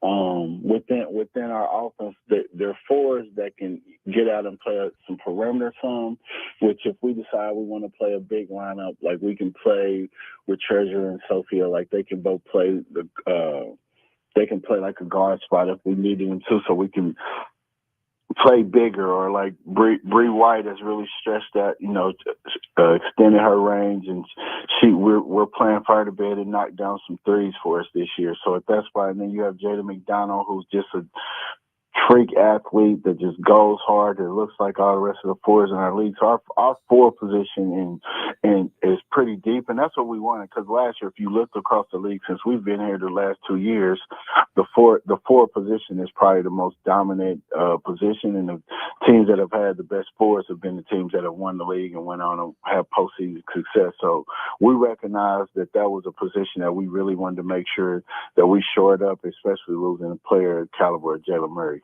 You're not wrong. The 4 spot was definitely big. Take a look at some of the players in the conference. Definitely a big spot, to say the least. Well, you have Shocker Madness coming up on Saturday. You have an exhibition with Newman here before too long on October 29. You have some home games to start things off. You do go to Bowling Green, Kentucky to take on Western Kentucky. You have Missouri State in Kansas City. You'll head on over to Irvine, California. You'll take on Tech down in Lubbock. But I feel like there are a ton of home games for non-conference, which gives a lot of people opportunities to come out and support and watch. For those who I guess might be on the fence for season tickets, might be a good time to probably get them out there this year, because you got quite a bit of opportunities this season. We do. We got some great opportunities. We got some good people coming in to play us at home, and I always said it's one of the best tickets in town. It's affordable for families and people who want to bring young children to the games. I think it's a great experience. Our games are not super duper late, so it's an event you can come to right after you get off work. Come right over, get some hot dogs and nachos and some drinks, and come enjoy some great basketball.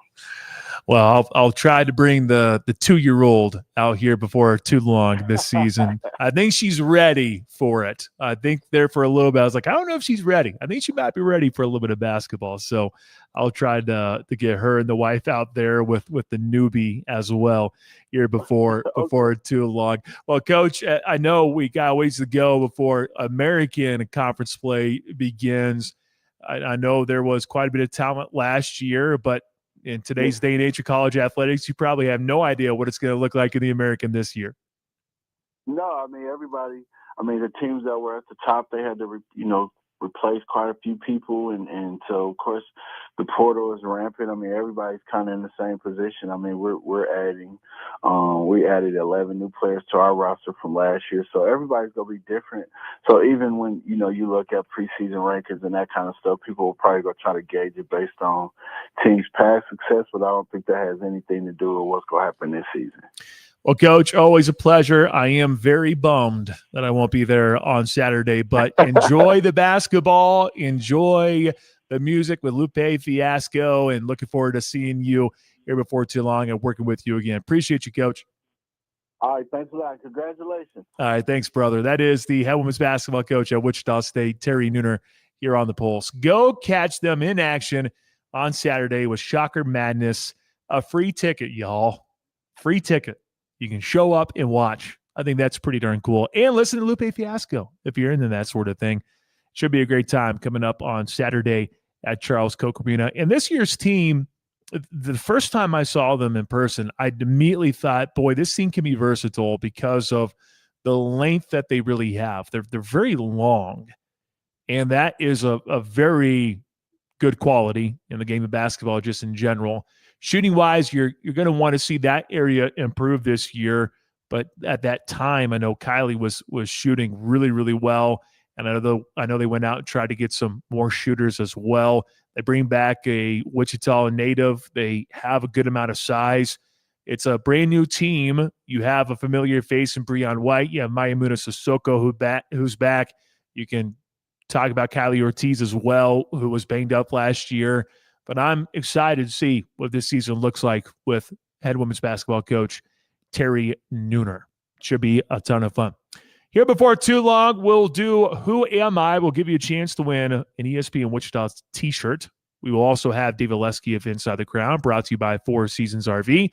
Jack, I didn't give you a chance to give me your thoughts, and maybe you've already talked about this with Shane. And if that's the case, we can, I guess, tell people to go check out the podcast. But to kick off the show, looking back at the Royals, how would you describe the season finishing 82-80? I thought with the fact that 26 missed starts that you had last year from Cole Reagans and Seth Lugo, the fact that you didn't have that, I thought them just getting to 82-80 was a pretty successful thing. But things definitely change. I am curious to see what's going to happen internally with some of the changes for the coaching staff. If the hitting coach is returning, then what's going to happen with the offense that finished pretty darn low when it comes to runs per game and all that lovely stuff. So how would you describe 2025 for the Royals now that you've had a chance to sit and think about it for a couple of days? I don't know if you could call it an absolute disappointment, but you could say unsatisfied, just because this team finished outside of the postseason and you wanted to build off what you did last year.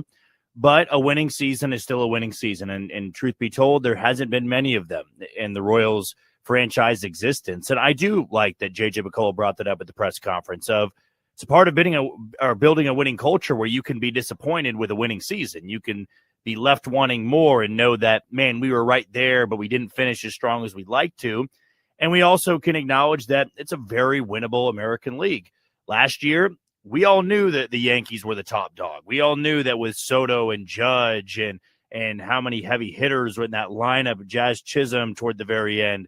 You also had to go through Gleyber Torres. And, it was top to bottom, such a loaded lineup, and they had a good rotation. And going into the postseason, it was, you'll be fortunate to get to the next round, but we know the definitive favorite is the Yankees. This year, the definitive favorite's probably the Mariners, and even then, that's a very inexperienced team in the postseason. So going into the offseason, you know that next year there shouldn't be another top dog. It's going to be anybody's game, and you got to build your roster to be that top dog. And you got to be that top dog for the entire season, as we saw with Detroit, who's now on the heels of elimination, and they were the number one seed in the American League for 75 to 80% of this year. It's about having depth. It's about having good pitching, good bullpen. And we all know the Royals need to improve their offense. But I love to hear that J.J. McCullough brought up, it's never been an issue with Sherman of if we really want a player and we want the money, we get the money. He's never pushed back on that and said, well, we need to keep it under this payroll or we don't really want to give that guy the money.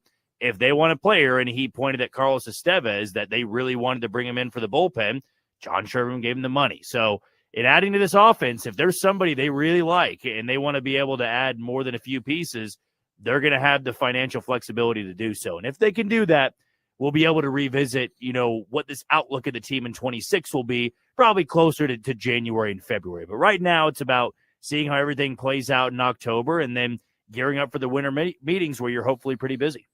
By the way, wild card action going on. It looks like Cleveland hung on to get the win as I turn to look just for a moment. We will have playoff baseball coming your way later on tonight. You can go watch postseason baseball at Twin Peaks. Happy hour going on right now. 2 locations in Wichita, Ridge and Taft and 21st and Rock. As the wild card series wind down, anything can happen. Step up to the plate and watch every game with scenic views on deck. Check out Twin Peaks, best happy hour in town, good wings, really good drink menu, and an atmosphere that is second to none. Twin Peaks, eats, drinks, and scenic views. When we return, I did not tell David Leske I was going to be here. Let's see if he's truly bummed by that. I'm sure he is. David Leske, Events on the Crown, when we return. The heartbeat of Wichita sports fans. The Pulse on ESPN Wichita 92.3 FM. Hey friends, Jack Johnson here. Football season is finally back, and there's only one place that I'm placing my daily parlays. That's Wanna Parlay, the newest daily fantasy sports app with the absolute largest payouts on parlays, and it's spelled WANNA Parlay. For my picks tonight, I will go for the Red Sox and the Yankees. I will take the over on total bases for Cedar Rafaela. I will take the over on strikeouts for Carlos Rodon. And then for the Reds and the Dodgers, if it ain't broke, don't fix it. I'm going to take the over on hits for Shohei Ohtani. Had the home run pick correct yesterday. Feel good that he'll be able to have some success off Zach Littell, the Game 2 starter for the Reds. Here's what you need to do. Download the Wanna Parlay app, click around, and get in on the action by using my promo code JACK, J-A-C-K, for a 100% deposit match for up to $250. Put in $20, and they'll give you 20 more. Download the Wanna Parlay app and use promo code JACK, and let's play the world's richest parlay today. That's promo code JACK. Must be 18 or older to play. Gambling problem? Call 1-800-GAMBLER today.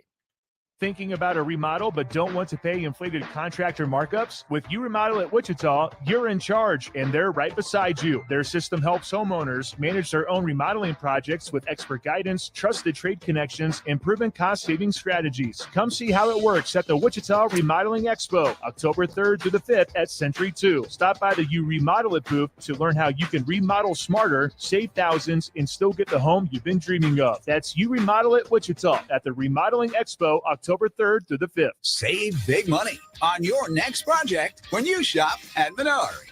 Atlas Pinnacle Shingles super wide design saves on installation time. Plus, 3M Scotch Guard Protector prevents black streaks for the life of the roof. Get a free estimate fast with our new roofing design and buy program, and save big money with Atlas Shingles. Visit us in store or on Menards.com and shop our great selection of Atlas roofing products. Save big money at Menards. Two of the state's top small school powers collide on ESPN Wichita's High School Game of the Week, presented by Commerce Bank.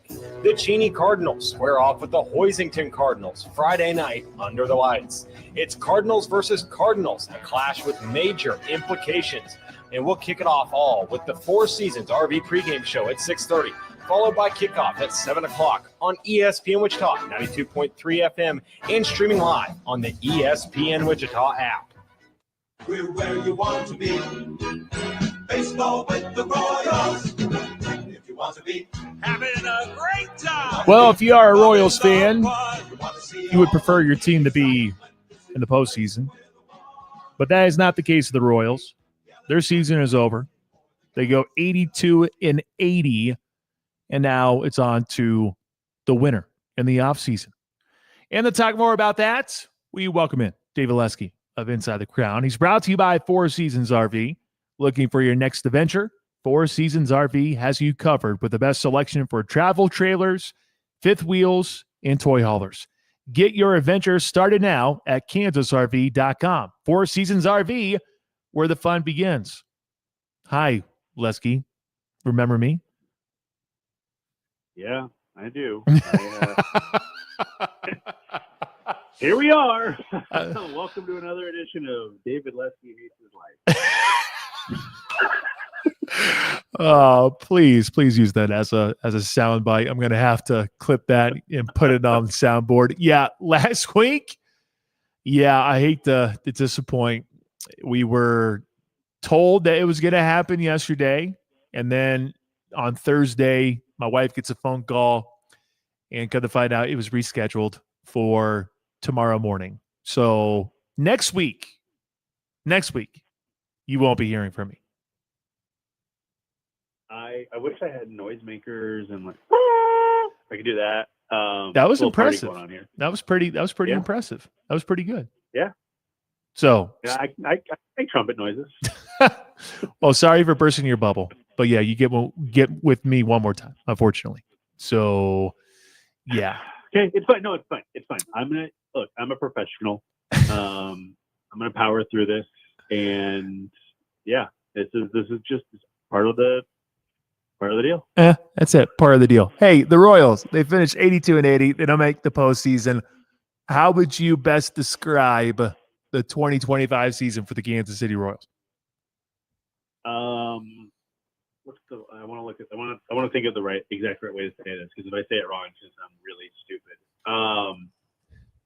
I would say disappointingly positive is the way I describe it, because I think there are a lot of things to build on with this team, and I think that there are a lot of really strong attributes to this team that can carry forward in 26 and beyond. But I don't think that you can talk about a team that made the playoffs a year ago, won a series, and then came into next season and didn't make the playoffs as anything but disappointing, because it's not what you wanted, not what you expected. And I think we talked about this last week, and I've mentioned it a few times. I think it's a really good spot that the organization is in, that missing the playoffs is a disappointment. Because, again, if the Royals had finished 82-80 in like 2019 or 20, well, couldn't have been 20, but 21, 22, 23, we'd be talking about, like, should they be throwing themselves a parade? Maybe not even like sarcastically. and to get to this point where we're disappointed in 82-80 tells you where the franchise and the organization is, and it's in a really good place. It's just it didn't work out this year, and I think that's okay. Yeah, and like I mentioned in hour number one, if you going into the season, if you were told that the Royals would not have 26 starts that were made by Seth Lugo and Cole Reagans the year before, and you would finish 82-80, would you still take it? Yeah, I think so. And look, add in Chris Bubich too. Yeah. If you say, good point. Hey, Chris Bubich is going to have a 2.5 ERA through mid-July, and then you're never going to see him again. And add that to the Reagans and to the Lugo points. Yeah, I think so. What's interesting though about that is it's very easy to look at that and say, yeah, but they still pitched, and they did, which all the credit in the world to Matt Quatrero, Brian Sweeney, Zach Bowe, Mitch Stetter, Paul Hoover, all those guys who pull the strings on the pitching staff. And because they were missing a lot. It's not just them. Like Hunter Harvey was nasty, all-star level good in the 8 pitches he threw this year. And they got, Lucas Ersteg did not have a healthy season. He missed the last couple weeks. He missed a couple weeks in, May, June, somewhere in there. A lot of these Steven Cruz emerged, and he didn't pitch. It wasn't just the rotation, although every one of the original starting 5 spent time on the IL thanks to Michael Wacha's incident, whatever happened in September. But it's easy to forget. It's easy to overlook it because of how well the pitching staff performed in spite of that. But look, that's a big deal. It's not. They missed the playoffs because of the bats, but you're looking at what they had the 7th best. It was 6th or 7th best ERA in baseball, whatever it was. You've got your opening day rotation and your opening day bullpen healthy. Maybe they're second, and maybe they win 4 more games. I'm not saying that's the reason they didn't win, but I guess it needed more than 4 wins. Although I guess if one of them came against the Tigers or the whatever, it would have been right enough. But I think that I do think that really does put I guess let me put it a different way.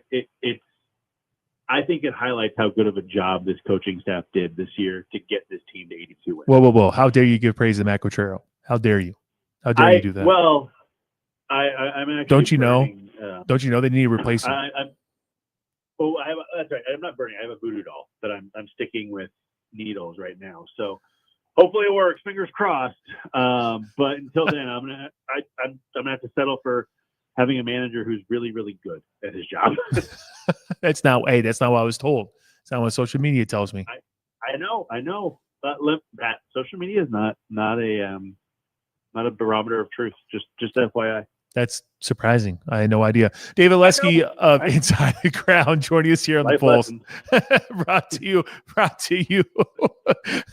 by Four Seasons RV. Are you a little surprised that that there's no changes with the hitting coach? They're gonna stay with him. So yes, I am surprised, but also we don't really know what is to come, right? Like they did not. Alex Zumwalt is safe.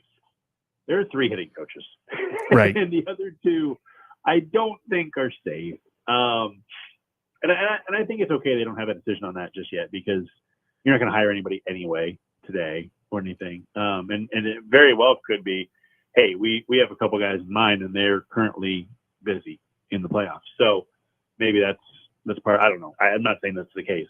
That's very possible. I'm surprised because of the underperformance, but then I wrote about it today, and I think that I don't think it's as cut and dry as I even thought before getting into it.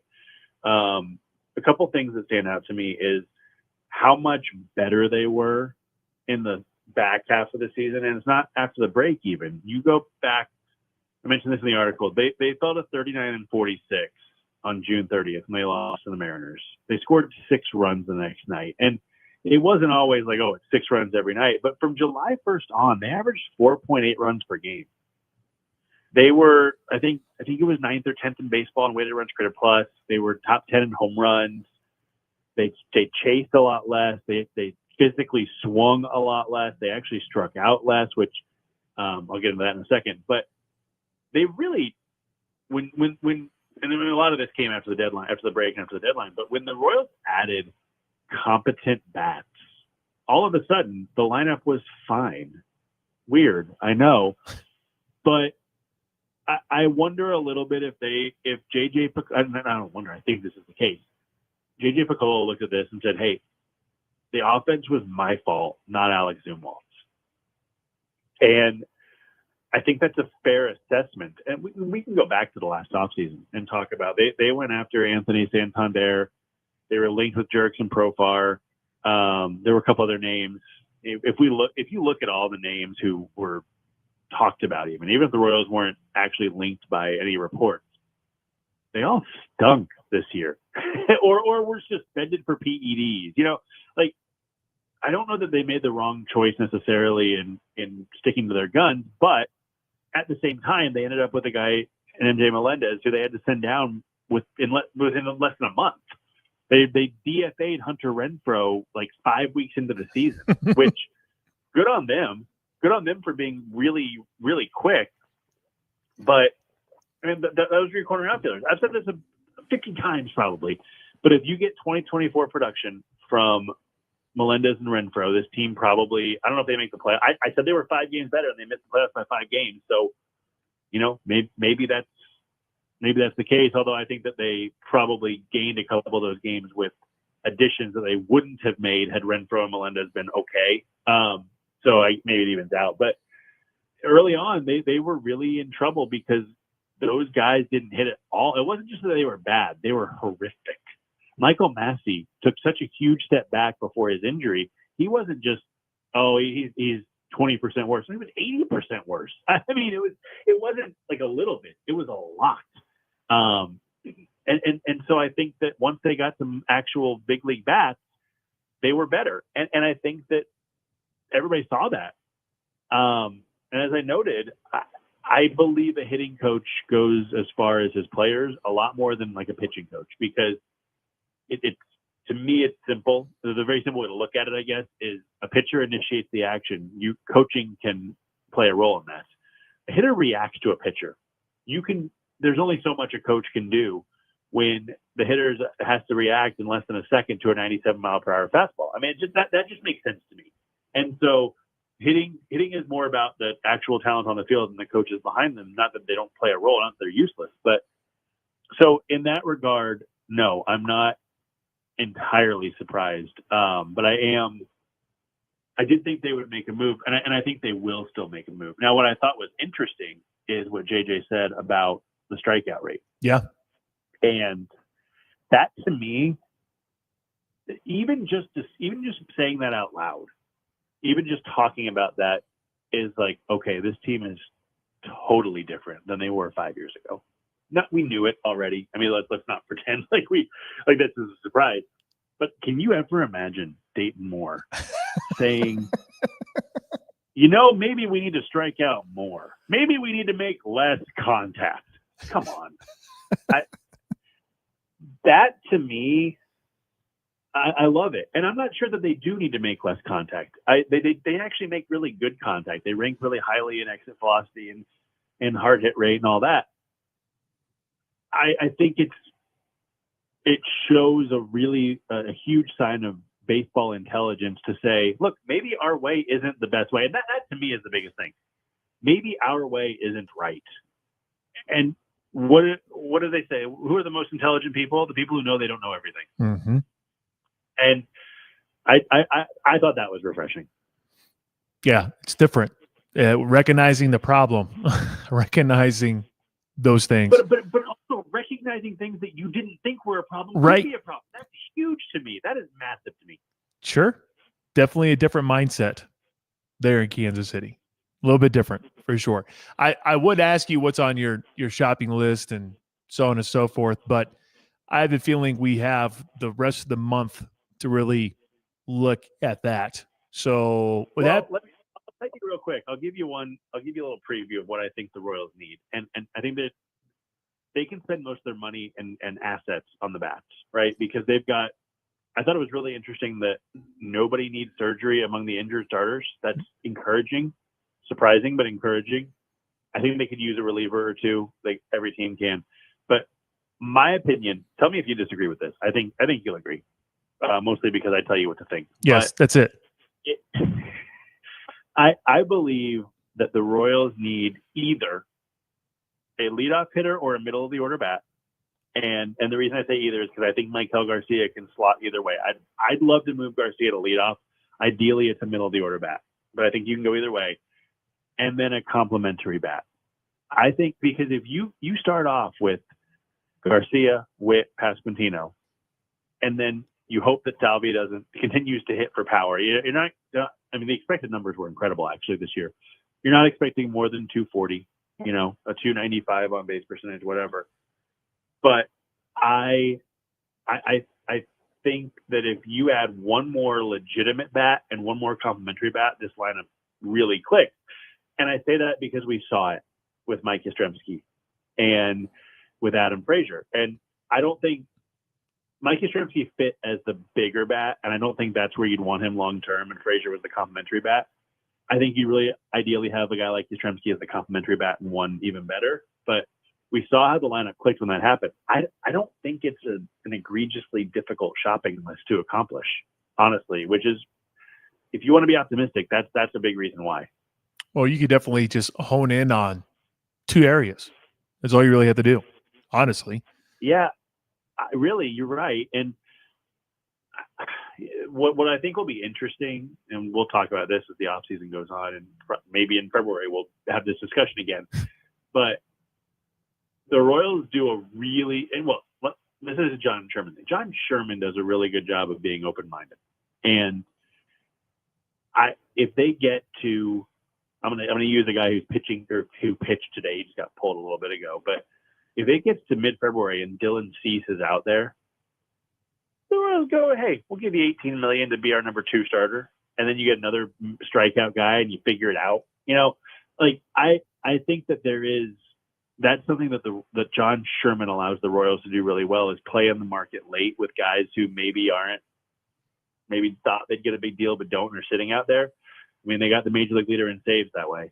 And so I think that's really interesting too, that yes, there are two areas to focus on, but I appreciate that they're open-minded. And if a potential ace is out there not getting what he wants and you can give him a 1-year deal, they'll do that too, which is really cool, I think. Who wins the World Series?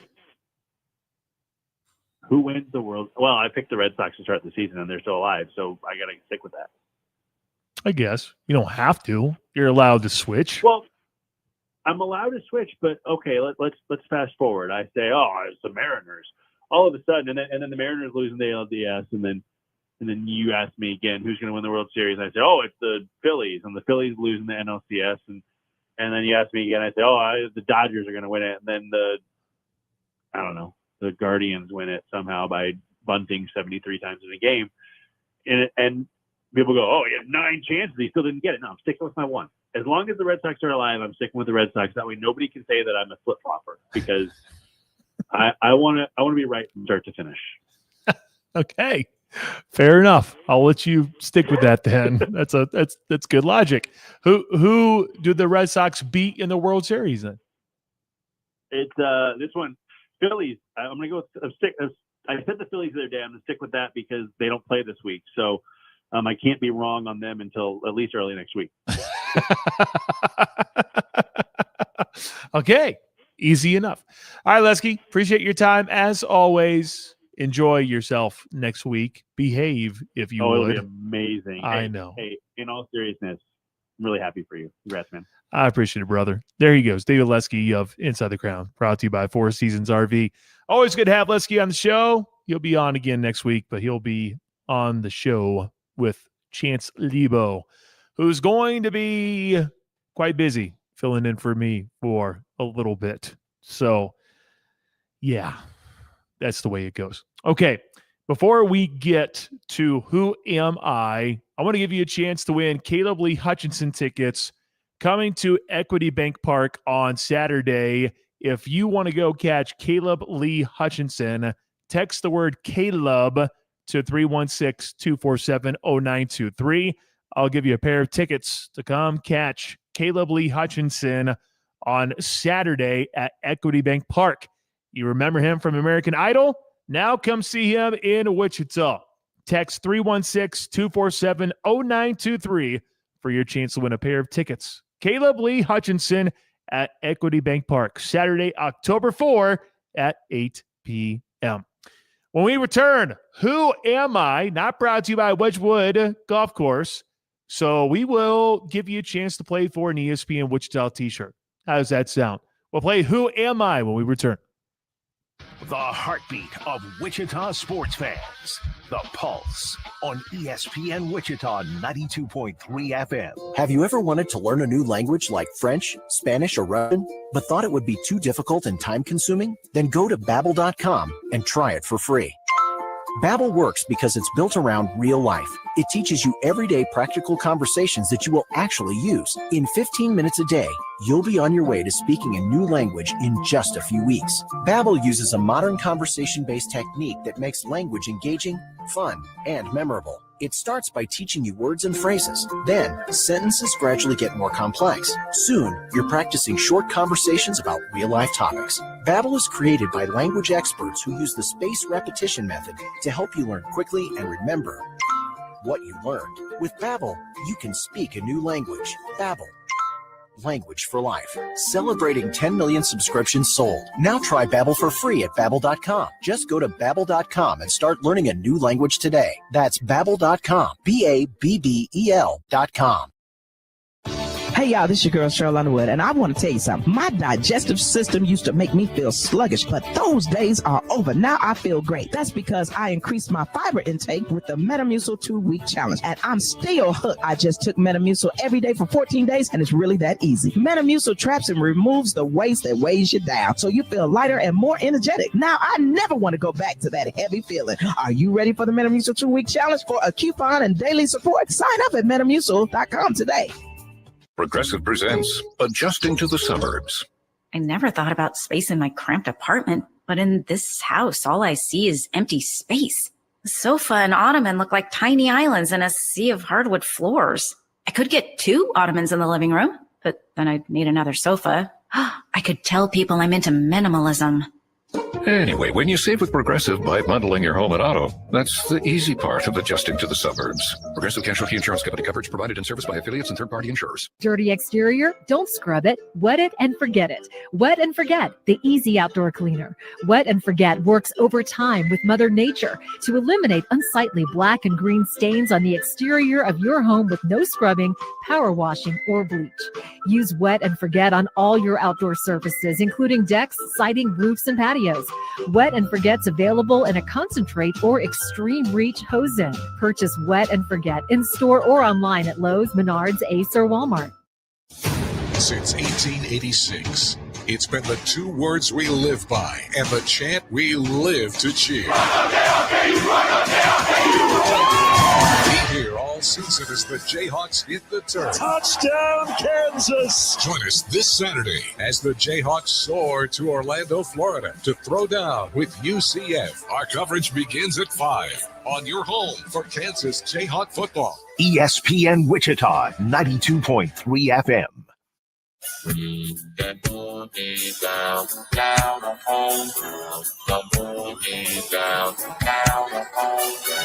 Down to one final segment.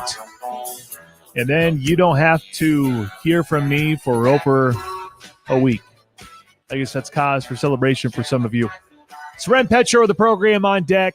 Hawk Talk with Lane Seipold at 6. We will have Reds and Dodgers coming up at 8 o'clock tonight. Your home for postseason baseball is ESPN Wichita 92.3 FM.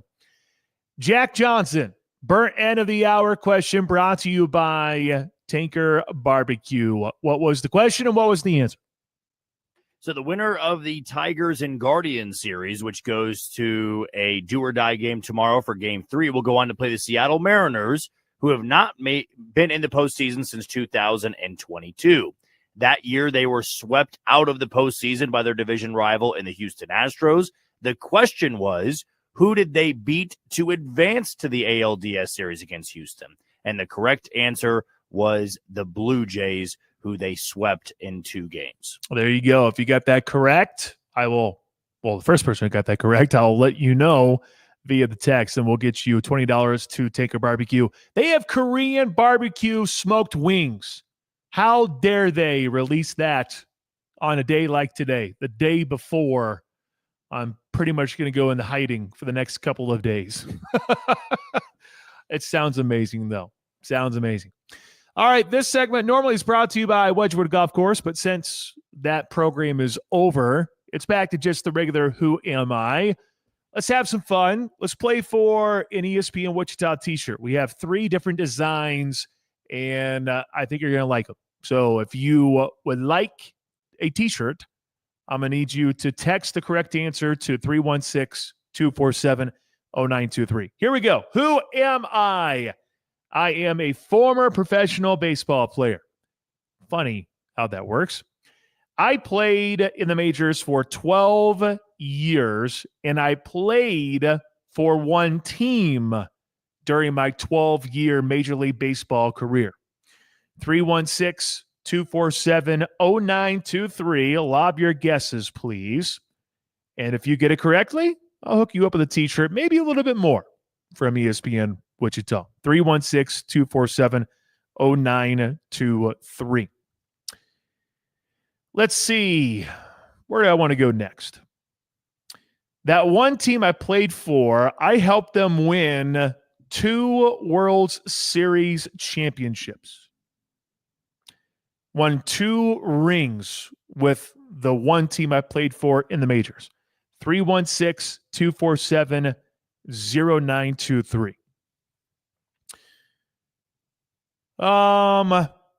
I am known for having a dramatic game-winning home run in one of those World Series runs. Hope that helps. 316-247-0923. On this day in 1989, I went 2 for 5 to win the batting title in 1989. 316-247-0923. I led the American League in batting that year with a .339 average, and I led the league with 112 runs batted in 1994. 316-247-0923. Who am I? Overall, I won 6 Silver Slugger awards and 6 Gold Gloves during my playing career. And during my 12-year career, I made the American League All-Star team 10 times. I finished my career with a .318 batting average, 207 home runs, and 1,085 runs batted in. 316-247-0923. Who am I? The team I played for was the Minnesota Twins. Played for them from 1984 to 1995. That game-winning home run was Game 6 of the 1991 World Series. I was forced to retire in 1996 at the age of 36 due to loss of vision in one eye. 5 years later, in 2001, I was elected to the Baseball Hall of Fame in my first year of eligibility. Fun fact on this day, in addition to me winning the batting title, in the National League, Tony Gwynn went 3 for 4 and beat Will Clark. Finished with a 336 batting average compared to 333. Who am I? I am Kirby Puckett. Lots of Kirby Puckett text messages. Thank you so much, guys. I will let you know who wins that wonderful t-shirt. Thank you for texting. 316-247-0923. Well, that does it for me. I appreciate all of the good vibes, all the good thoughts. Thank you for sending. And I'm definitely anxious for tomorrow, but I am so excited to see my family grow. And I just hope everything goes well tomorrow. But, man, crazy to think the day is here. The day is here tomorrow. So thank you all. I appreciate you.